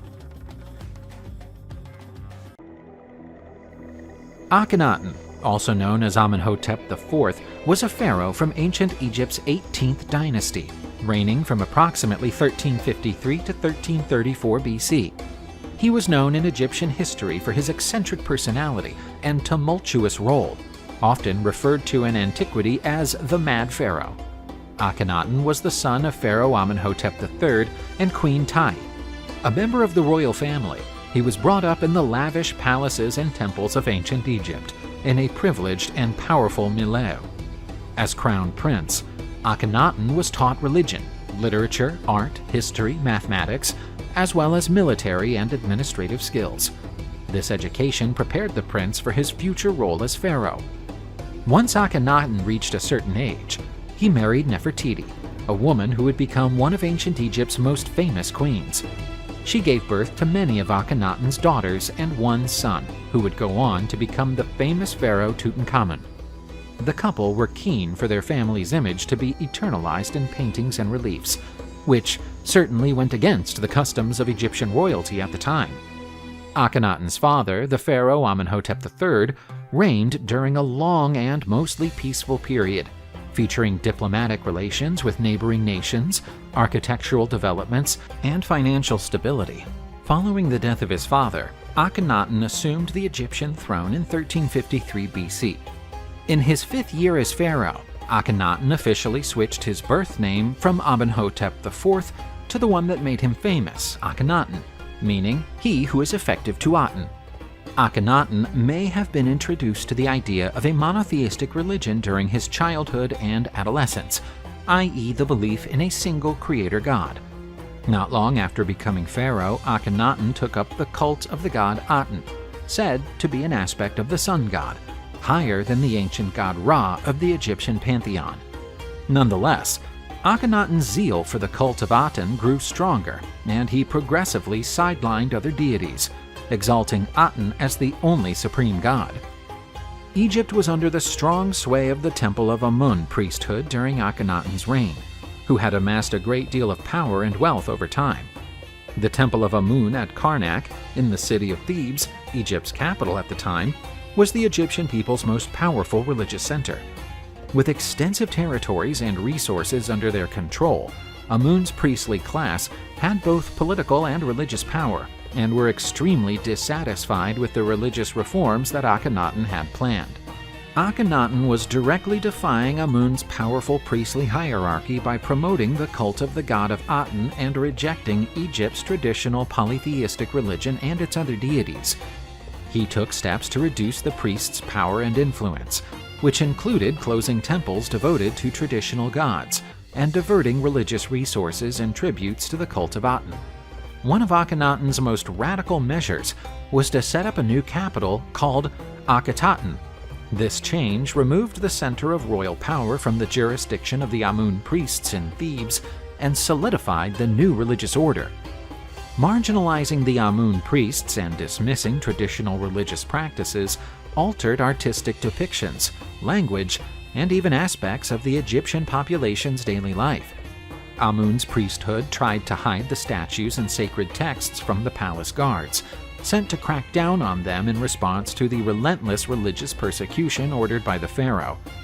Akhenaten and Nefertiti declared themselves to be deities on earth and appointed new priests to the temples, or simply forced those who worshipped Amun to serve the new monotheistic religion. Both Akhenaten and Nefertiti insisted on having their names worshipped and prayed to. Akhenaten also ignored much of Egypt's political issues and reportedly paid little heed to anything that went on outside the walls of his palace. Egypt's economy started to falter. Crime and corruption rose, and the population feared that their pharaoh was either insane or possessed by an evil spirit. Akhenaten ruled for around 17 years. He probably passed away around the year 1334 BC, but the exact date is unclear. Akhenaten's exact cause of death is unknown, and is regarded as one of the many enigmas of Egyptian history. There are many theories about Akhenaten's death. Some suggest that he may have been deposed or even murdered, perhaps because of widespread discontent among the population with his radical religious policies. Egypt went through a transitional and unstable period after Akhenaten's death. His immediate successors sought to repair the damage caused by the radical religious and political reforms he had put in place. Polytheistic religious practices gradually returned to Egypt. The cult of the god Aten was discontinued. The construction of the city of Akhenaten was phased out, and the power and influence of the Amun priests in Thebes was restored. This concludes the story of Akhenaten, the pharaoh who dreamed of becoming a god.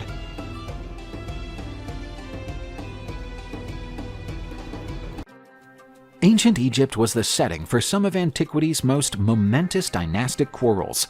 An uncertain atmosphere enveloped the royal throne deep in this pyramid and mystical kingdom. The pharaoh Akhenaten, renowned for his unique cult of the god Aten, left a controversial legacy to his son Tutankhamun, who took over the throne after Akhenaten's death. As a 9-year-old child, he inherited a broken kingdom and a nation searching for balance. Upon Tutankhamun's rise to the throne, his first duty was to rebuild the traditional religious order. His advisors, among them the shrewd General Horemheb and the seasoned Vizier Ai, tirelessly labored to undo Akhenaten's religious reforms. Temples once abandoned were reopened, and the traditional deities were reinstated in the day-to-day life of the Egyptian people. Tutankhamun faced political challenges and court intrigue in the royal palace. His half-sister, the gorgeous Princess Ankhesenamun, became his wife following an ancient Egyptian tradition aimed at solidifying the royal bloodline. But challenges were rife. Plotters and rivals sought to undermine the young pharaoh's authority as he grappled to establish his position as leader. As Tutankhamun handled the complex halls of power, his very existence was overshadowed by a mystery. His father's early death and subsequent ascension to the throne at such an early age heightened speculation about his fate.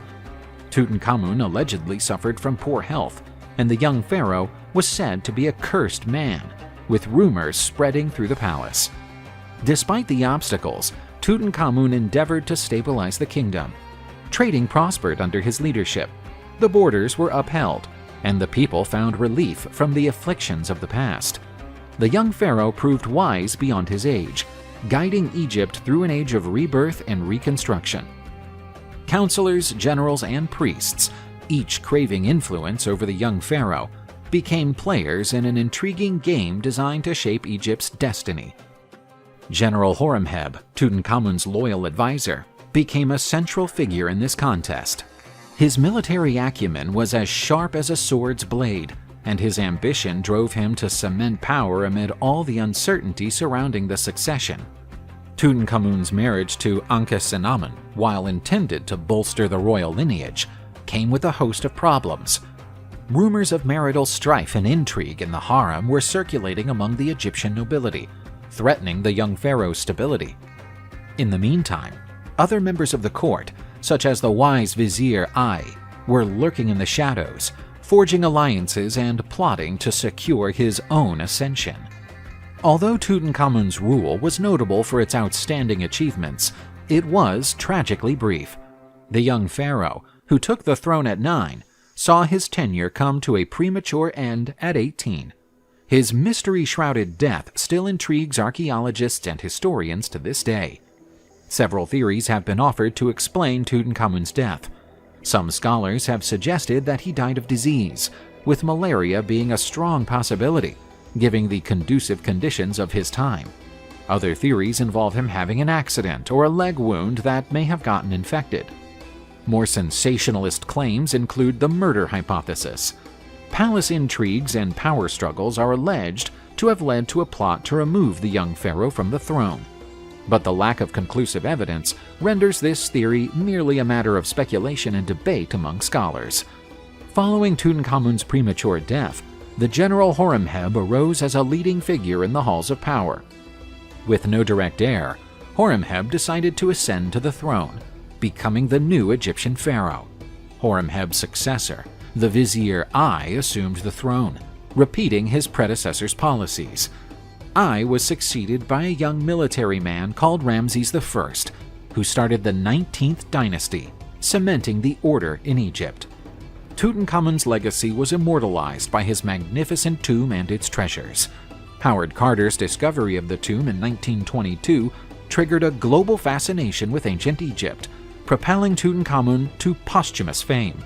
The mystery of his death only adds to the mystery surrounding the young pharaoh's life, turning him into an iconic figure in Egyptian history.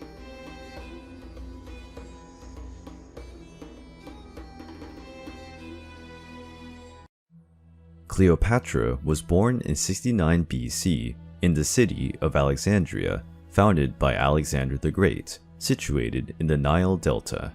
Cleopatra was an important queen of ancient Egypt, and her name continues to this day. She is one of the best-known women in the history of mankind. Throughout her life, she stood as a strategist, determined, very intelligent, cunning, and owner of a gigantic fortune. Once, the Greek philosopher Plutarch wrote the following about her: "The contact with her presence, if we lived with her, was irresistible." The Egyptian ruler fascinated many people in her time. To this day, she continues to enchant many. Her life trajectory is widely studied, researched, and debated. In order to understand her greatness, there are some interesting facts. In a temple dedicated to the goddess Venus, at the request of the Roman leader Julius Caesar, who was Cleopatra's lover, a golden statue of the Egyptian queen was built. There are records that this monument was seen and venerated at the site until at least the 2nd century AD. Curiously, Cleopatra was even venerated as a true goddess, more precisely as a new goddess Isis, one of the most important deities of ancient Egypt. She was also identified as Aphrodite, Greek goddess, whose attributes are similar to those of Isis. Cleopatra also had refined intelligence. She received a remarkable education. Together with the other children of royalty, she was educated in the palace where she lived. Cleopatra was able to speak 7 or 8 languages, which greatly facilitated her agreements and political stratagems. She was reportedly the first person in her family to speak the Egyptian language without interpreters. In addition, she succeeded in studying philosophy and rhetoric. From an early age, she learned oratory, which she knew how to use in a very intelligent way, speaking with the correct posture, appropriate gestures, and a soft voice.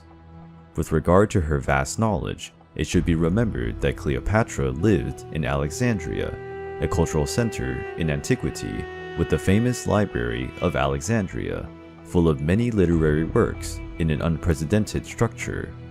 These local circumstances were very important and influential in the cultural formation of the Egyptian ruler. Her achievements made her the lover of two of the most famous Roman generals of her time, Julius Caesar and Mark Antony. As is often the case with historical figures, much information about the life of this remarkable woman has been distorted over time. Today, we can find the image of Cleopatra stamped on the most varied objects, and her name is known by many people, although not by everyone what she was like in reality. In fact, these physical representations of the figure of the queen usually consist of one of the many distorted points in her story.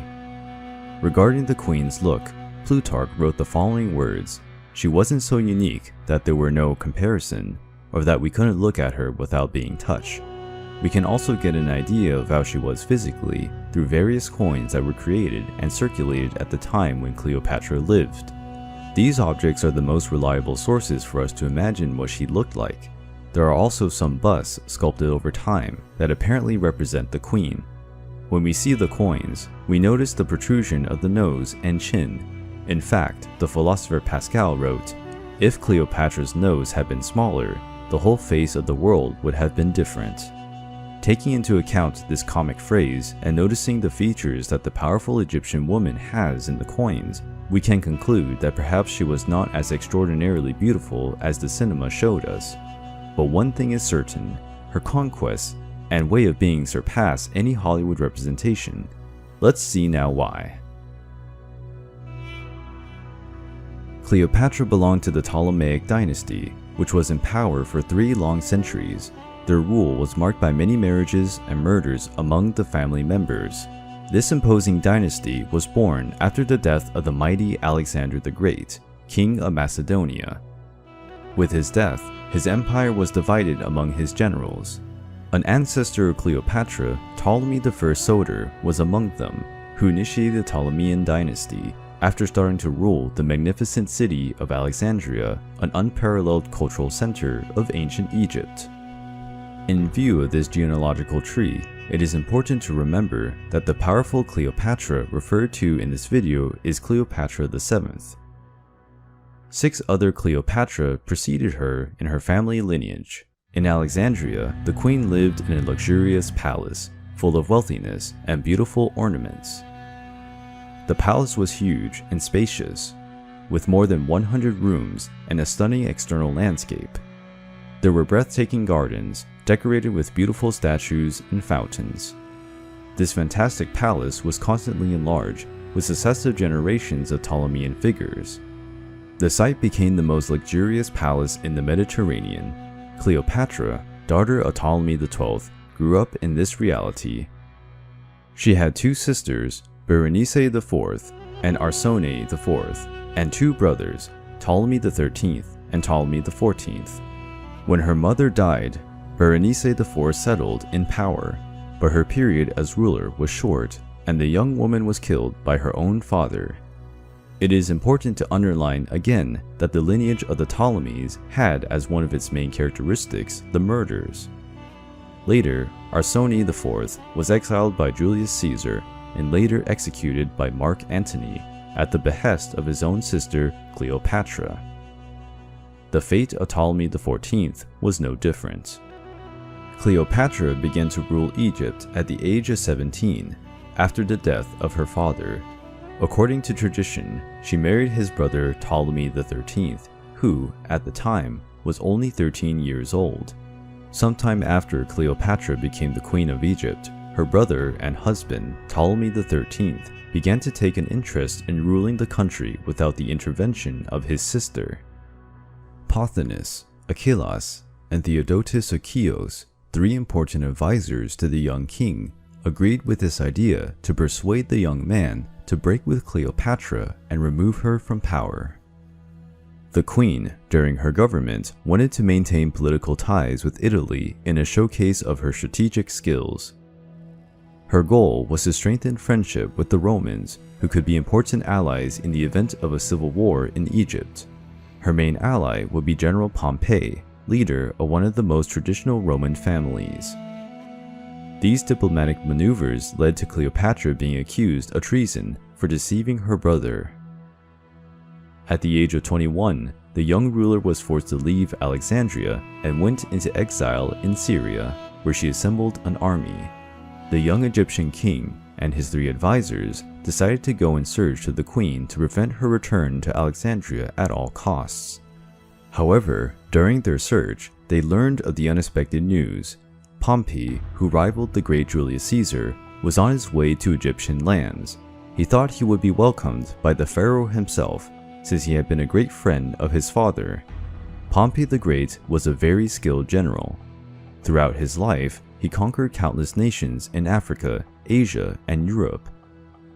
After suffering a defeat in Greece, the fearful Pompey fled to Egypt in search of refuge after a disastrous defeat in Greece against his enemy Julius Caesar. A conflict divided the Roman Empire between Pompey and Julius Caesar. This conflict became known as Caesar's Civil War. Upon learning that Pompey intended to disembark in the country, the Egyptian partisans reflected. Helping the old acquaintance Pompey was a risk, because it could be interpreted as a declaration of war on Julius Caesar, who commanded a very powerful war machine. Moreover, Ptolemy and his allies believed that Pompey could go help Cleopatra regain her place in royalty, and trouble had to be avoided. But Pompey had been a great friend of the father of the couple who ruled Egypt. Therefore, if they did not help him, he could break ties with the country, making Egypt an enemy of Rome.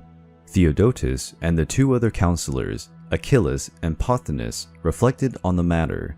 It was a difficult decision, and the consequences could be risky. But eventually, as the 3 counselors struggled to find a solution, Theodotus, with a smile, looked at his companions and said, "The dead do not bite." The choice had been made to break up with Pompey and establish an alliance with Julius Caesar. As Pompey approached Alexandria, he felt he would be welcomed by the Egyptians, but there was already a trap set up against the Roman, pretending that they would welcome him amicably. But as soon as Pompey arrived on Egyptian soil, he was brutally beheaded. A few days later, Julius Caesar arrived in Alexandria to seek out his adversary. The Egyptians showed him Pompey's head, and Caesar was shocked by the violence. Despite being his enemy, Caesar respected Pompey. On Caesar's orders, Ptolemy's advisor was executed. Caesar, with his army, went to the royal palace, where he settled and informed himself that he would like to see the king and the queen. It is important to remember that Ptolemy XVIII was prepared to face his sister's army.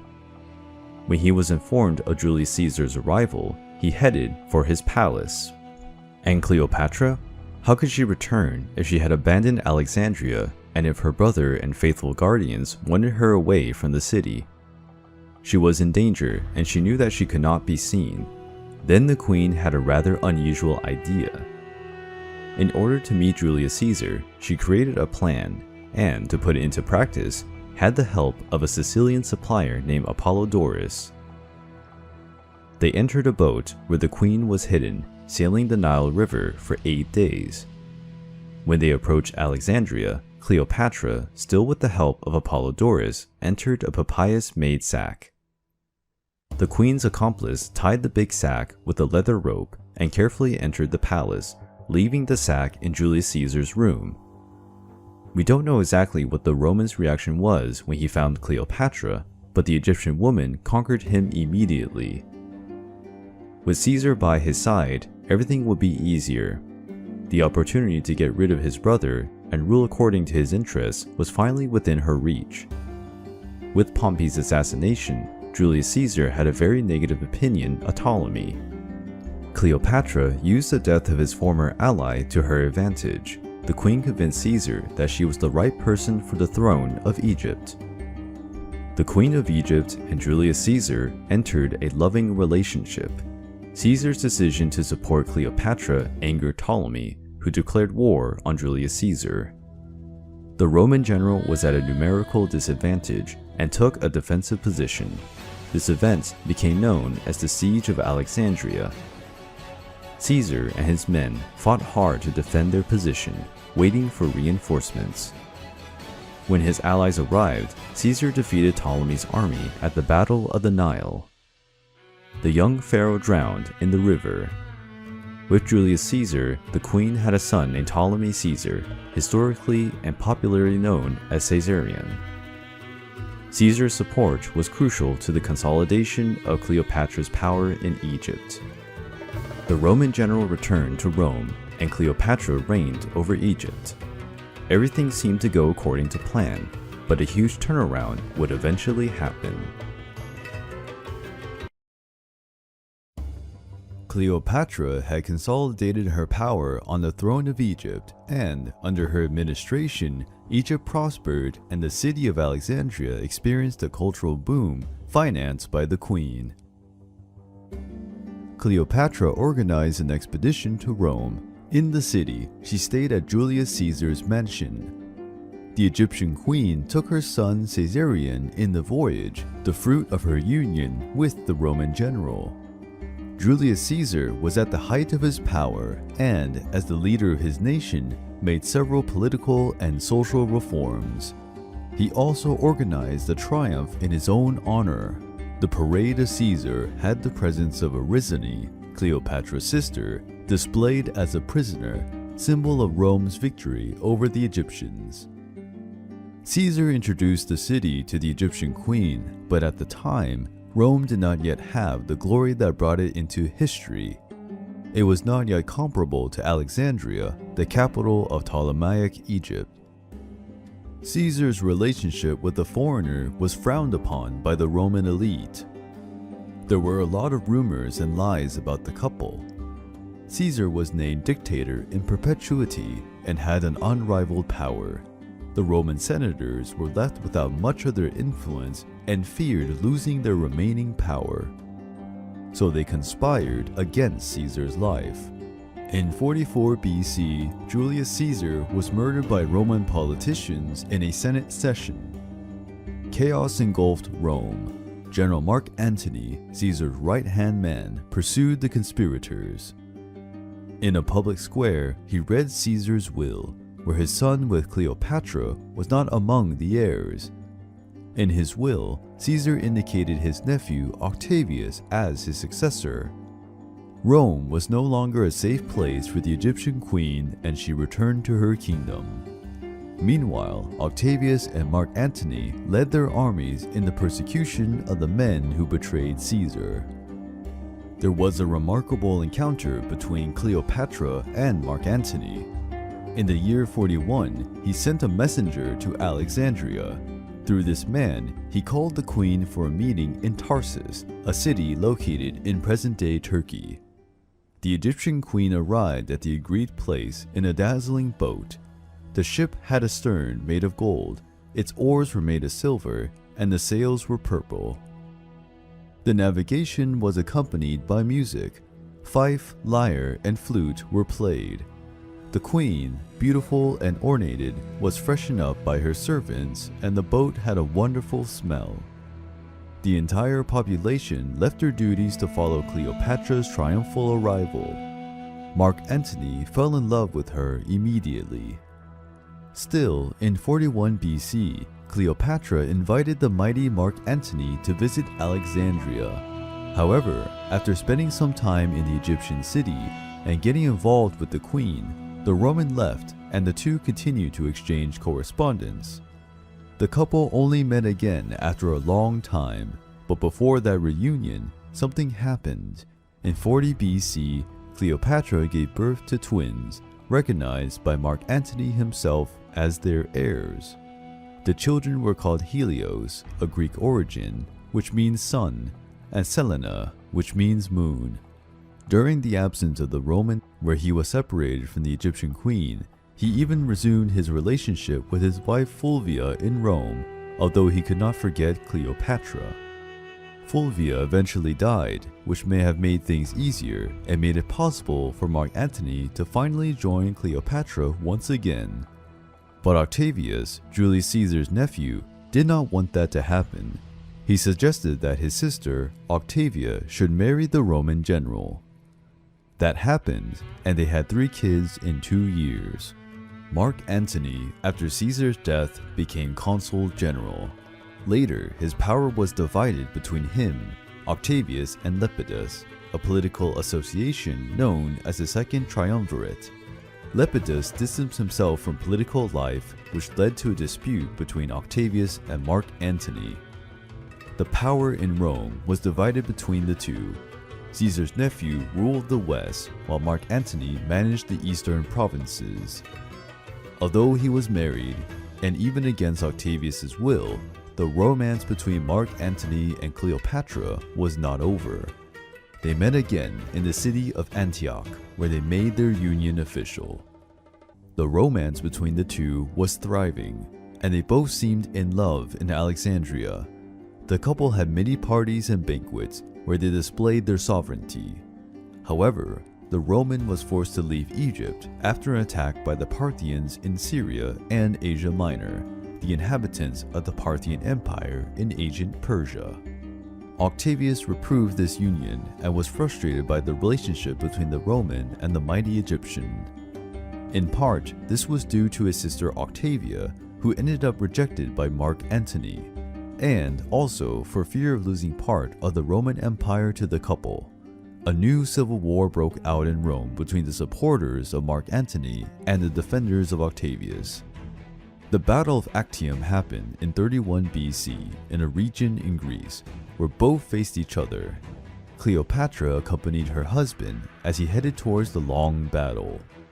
But when the defeat of Mark Antony was already visible, she returned to Egypt, quietly announcing a false triumph. Octavius achieved a decisive victory in the naval battle of Actium, and this victory marked the end of the Roman Republic and the beginning of the imperial period. However, his opponents eventually discovered the truth, while Cleopatra tried to maintain her position and conquer allies. She did everything she could so that together with Mark Antony, they could rise again. But he, after defeat, was no longer the same person. Octavius said he would forgive Cleopatra if she killed her lover. Ignoring the proposal, the Egyptian queen continued to try to motivate her husband, while she tried to discover, together with her personal physician, a painless poison. The queen was preparing for the worst. The end of Mark Antony was tragic. While Cleopatra tried to flee from Octavius and his army, who had already arrived in Alexandria, the Roman soldier received the news that his lover had died. Desperate, he took his sword and wounded his own chest. However, the strike was not accurate and Mark Antony did not die immediately. While he was bleeding and suffering from the pain caused by the blow, he was informed that Cleopatra was still alive and managed to find the Egyptian monarch. His last breath happened in the arms of his lover. When he reached his other half, Mark Antony had already lost a lot of blood, and there was nothing that could save his life. Before dying, however, in the arms of his beloved Cleopatra, he asked her to collaborate with his opponent Octavius in order to save herself. After this request, the great Roman Mark Antony died. Caesarion, Caesar's heir sometime later, was also killed by Octavian. At that time, at funerals, it was common for women to hurt themselves with punches and scratches, accompanied by cries of pain and despair. That's what Cleopatra did in front of his late lover. Her injuries caused an infection, and she received treatment on the orders of Octavius. However, the queen, shaken by the death of her beloved Mark Antony and afraid of the future, tried to resist the treatment so that she could die. But Octavius terrorized her with threats to her children. Cleopatra gave in and, out of love for the heirs, accepted the proper treatment until she recovered her health. Cleopatra also had an impactful end. It was one of the events that eternalized her in history. the queen failed to escape her rival Octavius, who had arrested her in Alexandria, but she resisted and would not surrender to the enemy, going through the humiliation of being a prisoner and hostage of Rome. That would be too embarrassing for a woman like her. As for her sons, Caesarion was murdered, as was said, and the others were taken to Rome to be raised by Octavia. Cleopatra was constantly watched over by order of Octavius, since she had attempted suicide twice, after the death of Mark Antony. But Octavius's plans didn't go as expected. The queen, always cunning, put an end to her own life. Before that, she sent a letter to Octavius in which she asked to be buried next to her late husband. In relation to her death, some sources say that she was voluntarily bitten by a serpent and died from the poison. Other sources and scholars affirm that Cleopatra took some poison. With these uncertainties, her end is quite controversial. Some sources say Cleopatra's personal physician had a great deal of knowledge about poisons. Besides, the queen was always a strategist and effective person. Most likely, she prepared her death in advance. Finally, even though the most famous version is the one that states that Cleopatra died while being deliberately bitten by a serpent, it's more likely she ingested some lethal poison, which did not cause major discomfort at the time of her death. She was found on top of a couch, dressed in beautiful garments. People claim that she had a serene expression. She died 9 days after the death of her lover. Her funeral was solemn and elegant, worthy of an Egyptian queen.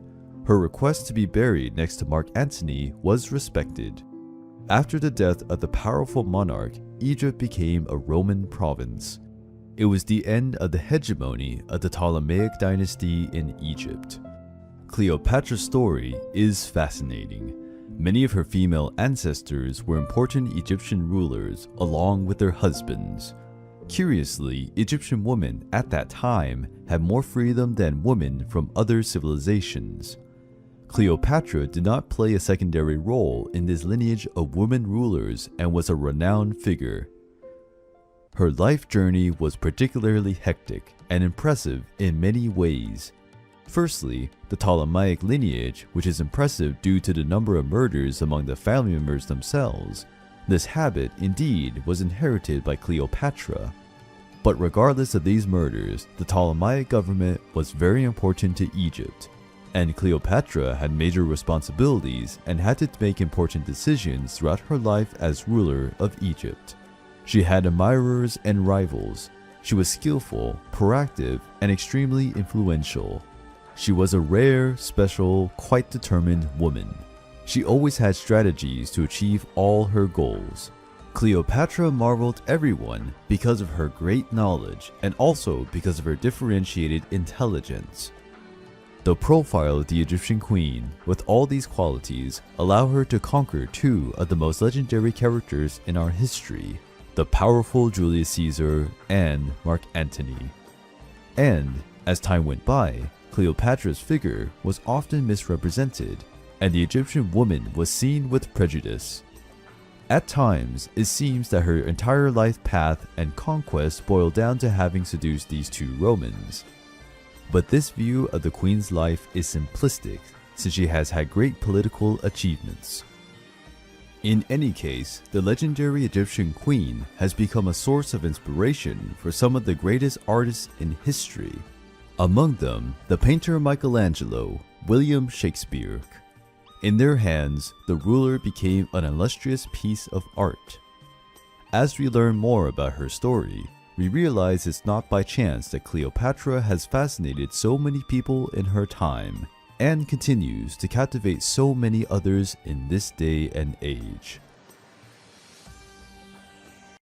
Egyptian mythology is full of exotic deities that have an appearance that mixes human features with animals. Besides these anthropomorphic divine figures, this mythology is also full of incredible creatures that further enrich the mythological universe created by this ancient culture. Today, we will meet some of the most impressive creatures in Egyptian mythology. This video is brought to you by NordVPN. As we spend more and more of our time online, concerns about privacy and security becomes vital. NordVPN uses more than 5,000 world-class next-gen server infrastructure in over 60 countries, meaning you get a secure, reliable VPN connection anytime, anywhere. It just takes a click.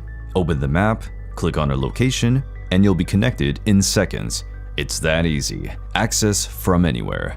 Don't miss your favorite content. Even when traveling abroad, stay at home virtually. Unblock your favorite games and geo-restricted servers. Don't let your location limit where you can play. Also, Nord offers you more than VPN service. You can also have security with NordPass Password Manager that safely secures your password so you never forget them.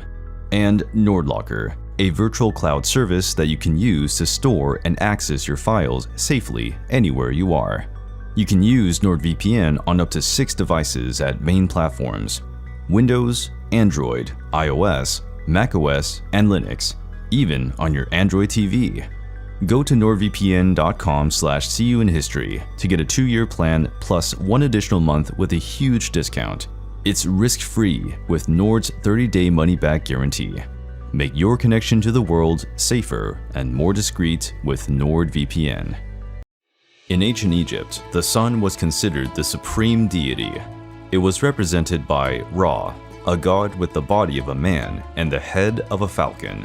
But deep in the underworld, there was a gigantic serpent named Apophis, which was looking for an opportunity to attack the solar bark of the god Ra. In doing so, it could destroy the rising of a new day in the world of the mortals. The ancient Egyptian myths say that Apophis sprang from the umbilical cord of Ra when he gave life to himself in the universe's vastness. It was the main adversary of Ra, the god of sun and light. Sometimes Apophis is described as a giant serpent, the top of whose head is covered with a hard, smooth stone called silicate. Every single day, Ra traveled through the heavens in his solar bark, illuminating the world. But at the end of the day, the falcon god sailed towards the Egyptian underworld, Duat. Apophis, trapped in Duat since the beginning of time, was already looking for a way to attack Ra's bark. Both deities engaged in epic combat that caused storms and earthquakes in the world of humans. Apophis faced other gods that accompanied Ra in his solar bark. The main opponent was the god Seth, who, at the bow of the bark, was always ready to strike Apophis with a spear. The giant serpent managed to swallow Ra's bark a few times, but was unable to keep it in his stomach for long, which gave rise to solar eclipses. Apophis lived in the underworld and was therefore sometimes considered a devourer of souls. Thus, the dead also needed protection from it. Sometimes funerals included spells to ward off the serpent. Egyptian priests organized rituals to curse Apophis and banish its evil presence from the world. They believed that this helped the god Ra to complete his sky voyage. The demonic monster, Ammit, was also a deeply feared creature by the ancient Egyptians, being known as the Devourer of the Dead. His body combined different animals: lion's front paws, hippopotamus's hind paws, and a crocodile's head topped with a lion's mane. Ammit was a funerary deity that lived near the scales of justice in the Hall of Two Truths in Duat, the Egyptian underworld. The god Anubis weighed the hearts of all deceased people to decide who deserved to go on to paradise or to be punished. The heart was placed on one side of the scale. On the other side was the feather of Mat, the goddess of truth, to counterbalance the organ's weight. If the heart was lighter than the feather, the soul of the deceased could head for Osiris and enter Aru, the Egyptians' paradise. But if the heart was heavy due to sins, it was considered impure. Ammit would devour the organ, and the judged person would not be allowed to continue their existence. After Ammit swallowed the heart, the deceased soul would be restless forever. This was considered dying a second time. Due to its cruel and animalistic character, Ammit was not entitled to temples or worship services, as it symbolized everything that the Egyptians feared.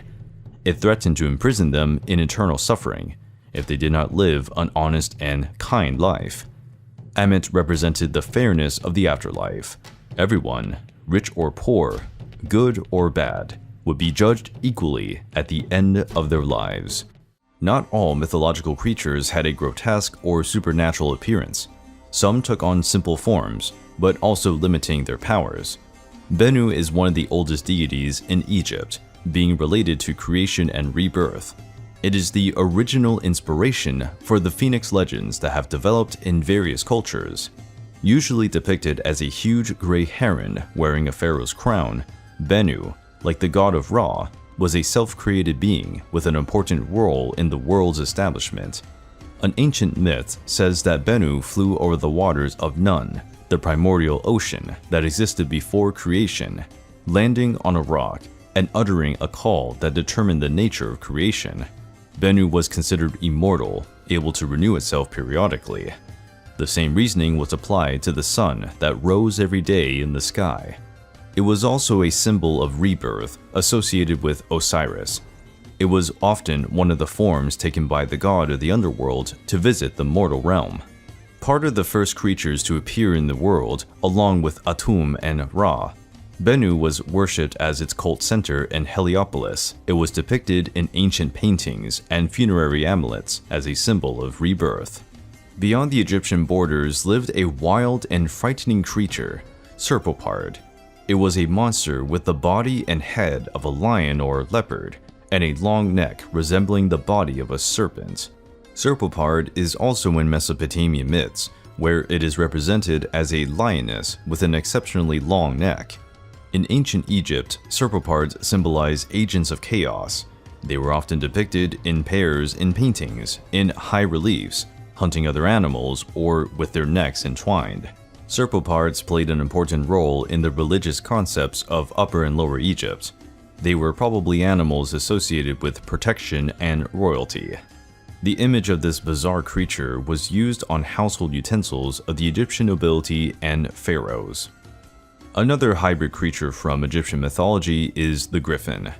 Although it is also part of the myths of other peoples of Greece and Mesopotamia, it has unique traits in Egyptian traditions, with a dog-like body and a falcon's head.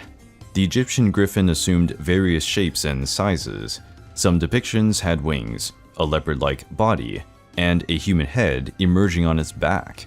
In other myths, griffin represented a servant of Horus, being the embodiment of the god's power on earth, responsible for carrying out divine justice. Like Serpopard, the griffin also had protective functions and could ward off the action of demons and other evil creatures. The griffin seems to have been elevated to the status of heraldic animal of the pharaoh and appeared regularly in official documents. The statues of the sphinxes are iconic symbols of Egyptian architecture. The most famous is the Great Sphinx of Giza. It was once believed that these mystical creatures were real, with a lion's body, a human head, and sometimes hawk's wings. The myth of the sphinxes reached ancient Egypt, where the creatures were depicted with a woman's head, a lion's hips, and bird's wings. They were considered treacherous and merciless, killing those who could not answer their riddle. The deadly version of a sphinx appears in the myth and drama of Oedipus in Greek mythology. To the Egyptians, the sphinx was benevolent, but had a fierce strength and personality, like the malevolent Greek version. Both were considered guardians of temple entrances. In the most famous myth of the sphinxes, the goddess Hera summoned the sphinx that lived near the Nile River in Upper Egypt. The monster headed for Thebes, Greece, where it asked everyone who crossed its path the most famous riddle in history. What animal walks in the morning on 4 legs, in the afternoon on 2, and at night on 3? It strangled and devoured anyone who couldn't answer. Until a legendary king named Oedipus solved the riddle. It is man, for he crawls on all 4s when he is a baby, then walks on 2 feet when he is grown up, and in the end uses a cane in old age. The second riddle was made. There are 2 sisters, one gives birth to another, and the latter gives birth to the former. Who are the 2 sisters? Oedipus answered, day and night. Defeated, the Sphinx threw itself off the high rock and died into the abyss. We don't know for sure how many monsters and fantastic creatures were part of religious beliefs in ancient Egypt. Many stories have been lost in the sands of time or have not been fully deciphered, but the legacy of Egyptian culture and mythology still fascinates people all over the world. 3 things immediately spring to mind when we think of ancient Egypt: pyramids, pharaohs, and mummies. For millennia, the Egyptian civilization and its mummies have enthralled mankind. But why and how did they mummify people? We will answer this and other questions in detail in today's video. Death in Egyptian civilization was not seen as the end of existence, but as a transition to a new way of life. This deep-seated belief in the afterlife influenced many aspects of Egyptian culture, particularly the practices related to preparing for death. Death was as crucial a stage of existence for the Egyptians as life itself. They believed that how they prepared for death determined their afterlife experience. Preparing for death was a detailed and careful process that began long before a person passed away. The Egyptians not only concentrated on living a righteous life to secure a favorable place in the afterlife, but also spent time and resources preparing their burials. This included acquiring funerary items, ordering sarcophagi, and building tombs. The funerary items were carefully chosen, as they would be used in the afterlife. They ranged from personal objects to treasured items such as jewelry and amulets. The tombs, which were often more elaborate than the houses themselves, were seen as the eternal dwelling place and were built with great care and detail. One's morality and actions during life were considered of the utmost importance, as it was believed that these would be judged in the afterlife. The Book of the Dead, a guide to the afterlife, provided formulas and instructions that the Egyptians followed to make sure they had a safe transition and a good afterlife. The belief in life after death and mummification rituals has its foundation in the myth of the god Osiris. He was the first mummy, and his myth gave the mythological and religious foundation for all the other mummies to come. However, when the death of the person was announced, the body was taken to the so-called ibet, or embalming house. This was a sacred place where mummification rituals were performed, one of the most fascinating and iconic aspects of ancient Egyptian civilization, reflecting the belief in the afterlife and the need to preserve the body for eternity. The Egyptians thought that it was essential for them to preserve the physical body if they wanted to achieve life after death. They viewed the body as the dwelling place of the soul and the life force, which regularly returned to it. Preserving the body was crucial for the continued existence of the soul after death. The process of mummification was intricate and elaborate, having developed over millennia. The first mummification methods used natural dehydration in the desert, and there is evidence that they date back to before 3500 BC. With time, the Egyptians improved their embalming techniques for even better preservation. We will now dissect this process of mummification in detail. The first real stage in mummification was to cleanse the body with water from the river Nile. This was considered sacred and purifying water. Next, the internal organs were removed. The brain was pulled out through the nostrils with special hooks. The abdominal organs, stomach, intestines, lungs, and liver, were taken out through an incision on the left side of the body. The heart, considered to be the seat of intelligence and emotion, was usually left in the body. After the removal of the organs, the body was covered and filled with a natural salt called natron, intended to dehydrate and preserve the body. This process lasted around 40 days. Once the organs were removed, they were treated separately, dehydrated with natron and wrapped. They were put in canopic jars to be buried with the dead person. Once dehydrated, the body was cleaned and wrapped in hundreds of meters of linen strips. While it was being bandaged, ointments and resins were applied to help preserve it. Amulets and objects of religious significance were frequently placed between the bandages. Following the bandaging, final rites were performed to ready the deceased for the afterlife. The practitioners behind the mummification were highly specialized, many of whom were also priests and carried out rites during the process. A death mask, often an idyllic representation of the deceased, was then placed over the deceased's face. The mummified body was then transported to one or more sarcophagi, lavishly decorated with texts and images. Eventually, the sarcophagus was laid in the sealed tomb. One of the last steps before the deceased's final resting place was the opening of the mouth ceremony, an essential funerary ritual performed to reinstate the sensory and functional capabilities of the deceased in the afterlife. This ceremony was key to making sure that the deceased could breathe, eat, see, and move in the afterlife. A series of rituals and incantations were performed during this ceremony by a priest, often a son of the deceased. He would use special instruments to touch the mummy's or statue's mouth, symbolizing the restoration of the ability to speak and eat. Offerings of food and goods were placed in the tomb for use in the afterlife. The ancient Egyptian tombs were intricate constructions filled with meaning, designed to be the eternal dwelling place of the dead, especially the pharaohs and nobles. They were sophisticated constructions with elaborate artwork and were built long before the person's death. Nobles were granted grand funerals full of honors and rituals, usually only 70 days after their death, as this was the time necessary for the entire mummification process to take place. Once the body was finally buried, would the spirit have access to the afterlife?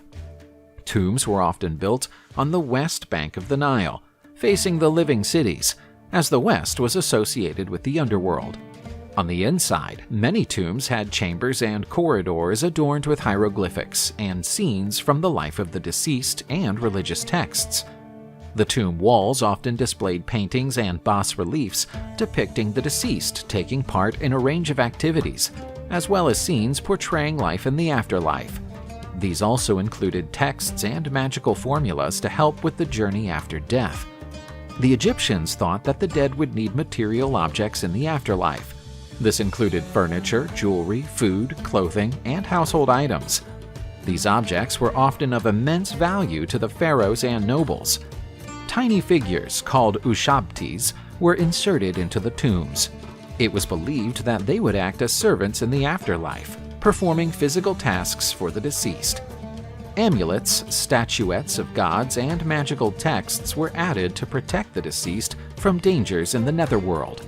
Some dead were interred with versions of the Book of the Dead, a set of spells that guided and protected the soul in the afterlife. As soon as the body and possessions were inside, the tomb was sealed. The final burial rites were carried out to ensure safe passage to the afterlife. The Egyptians thought that the human being was comprised of several parts: the body, the Ka, which can be translated as life force, the Ba, the personality, the name, the shadow, and the Ak, the immortal form. Death was viewed as a temporary transition in which these distinct parts separated. Mummification was vital, as it was believed that the Ka returned to the body after death, meaning that preserving the body was essential for the Ka's survival. Following death, it was believed that the Ba and Ka would reunite to form the Ak. To do so, the deceased had to set off on a hazardous journey to the afterlife, facing challenges and monsters.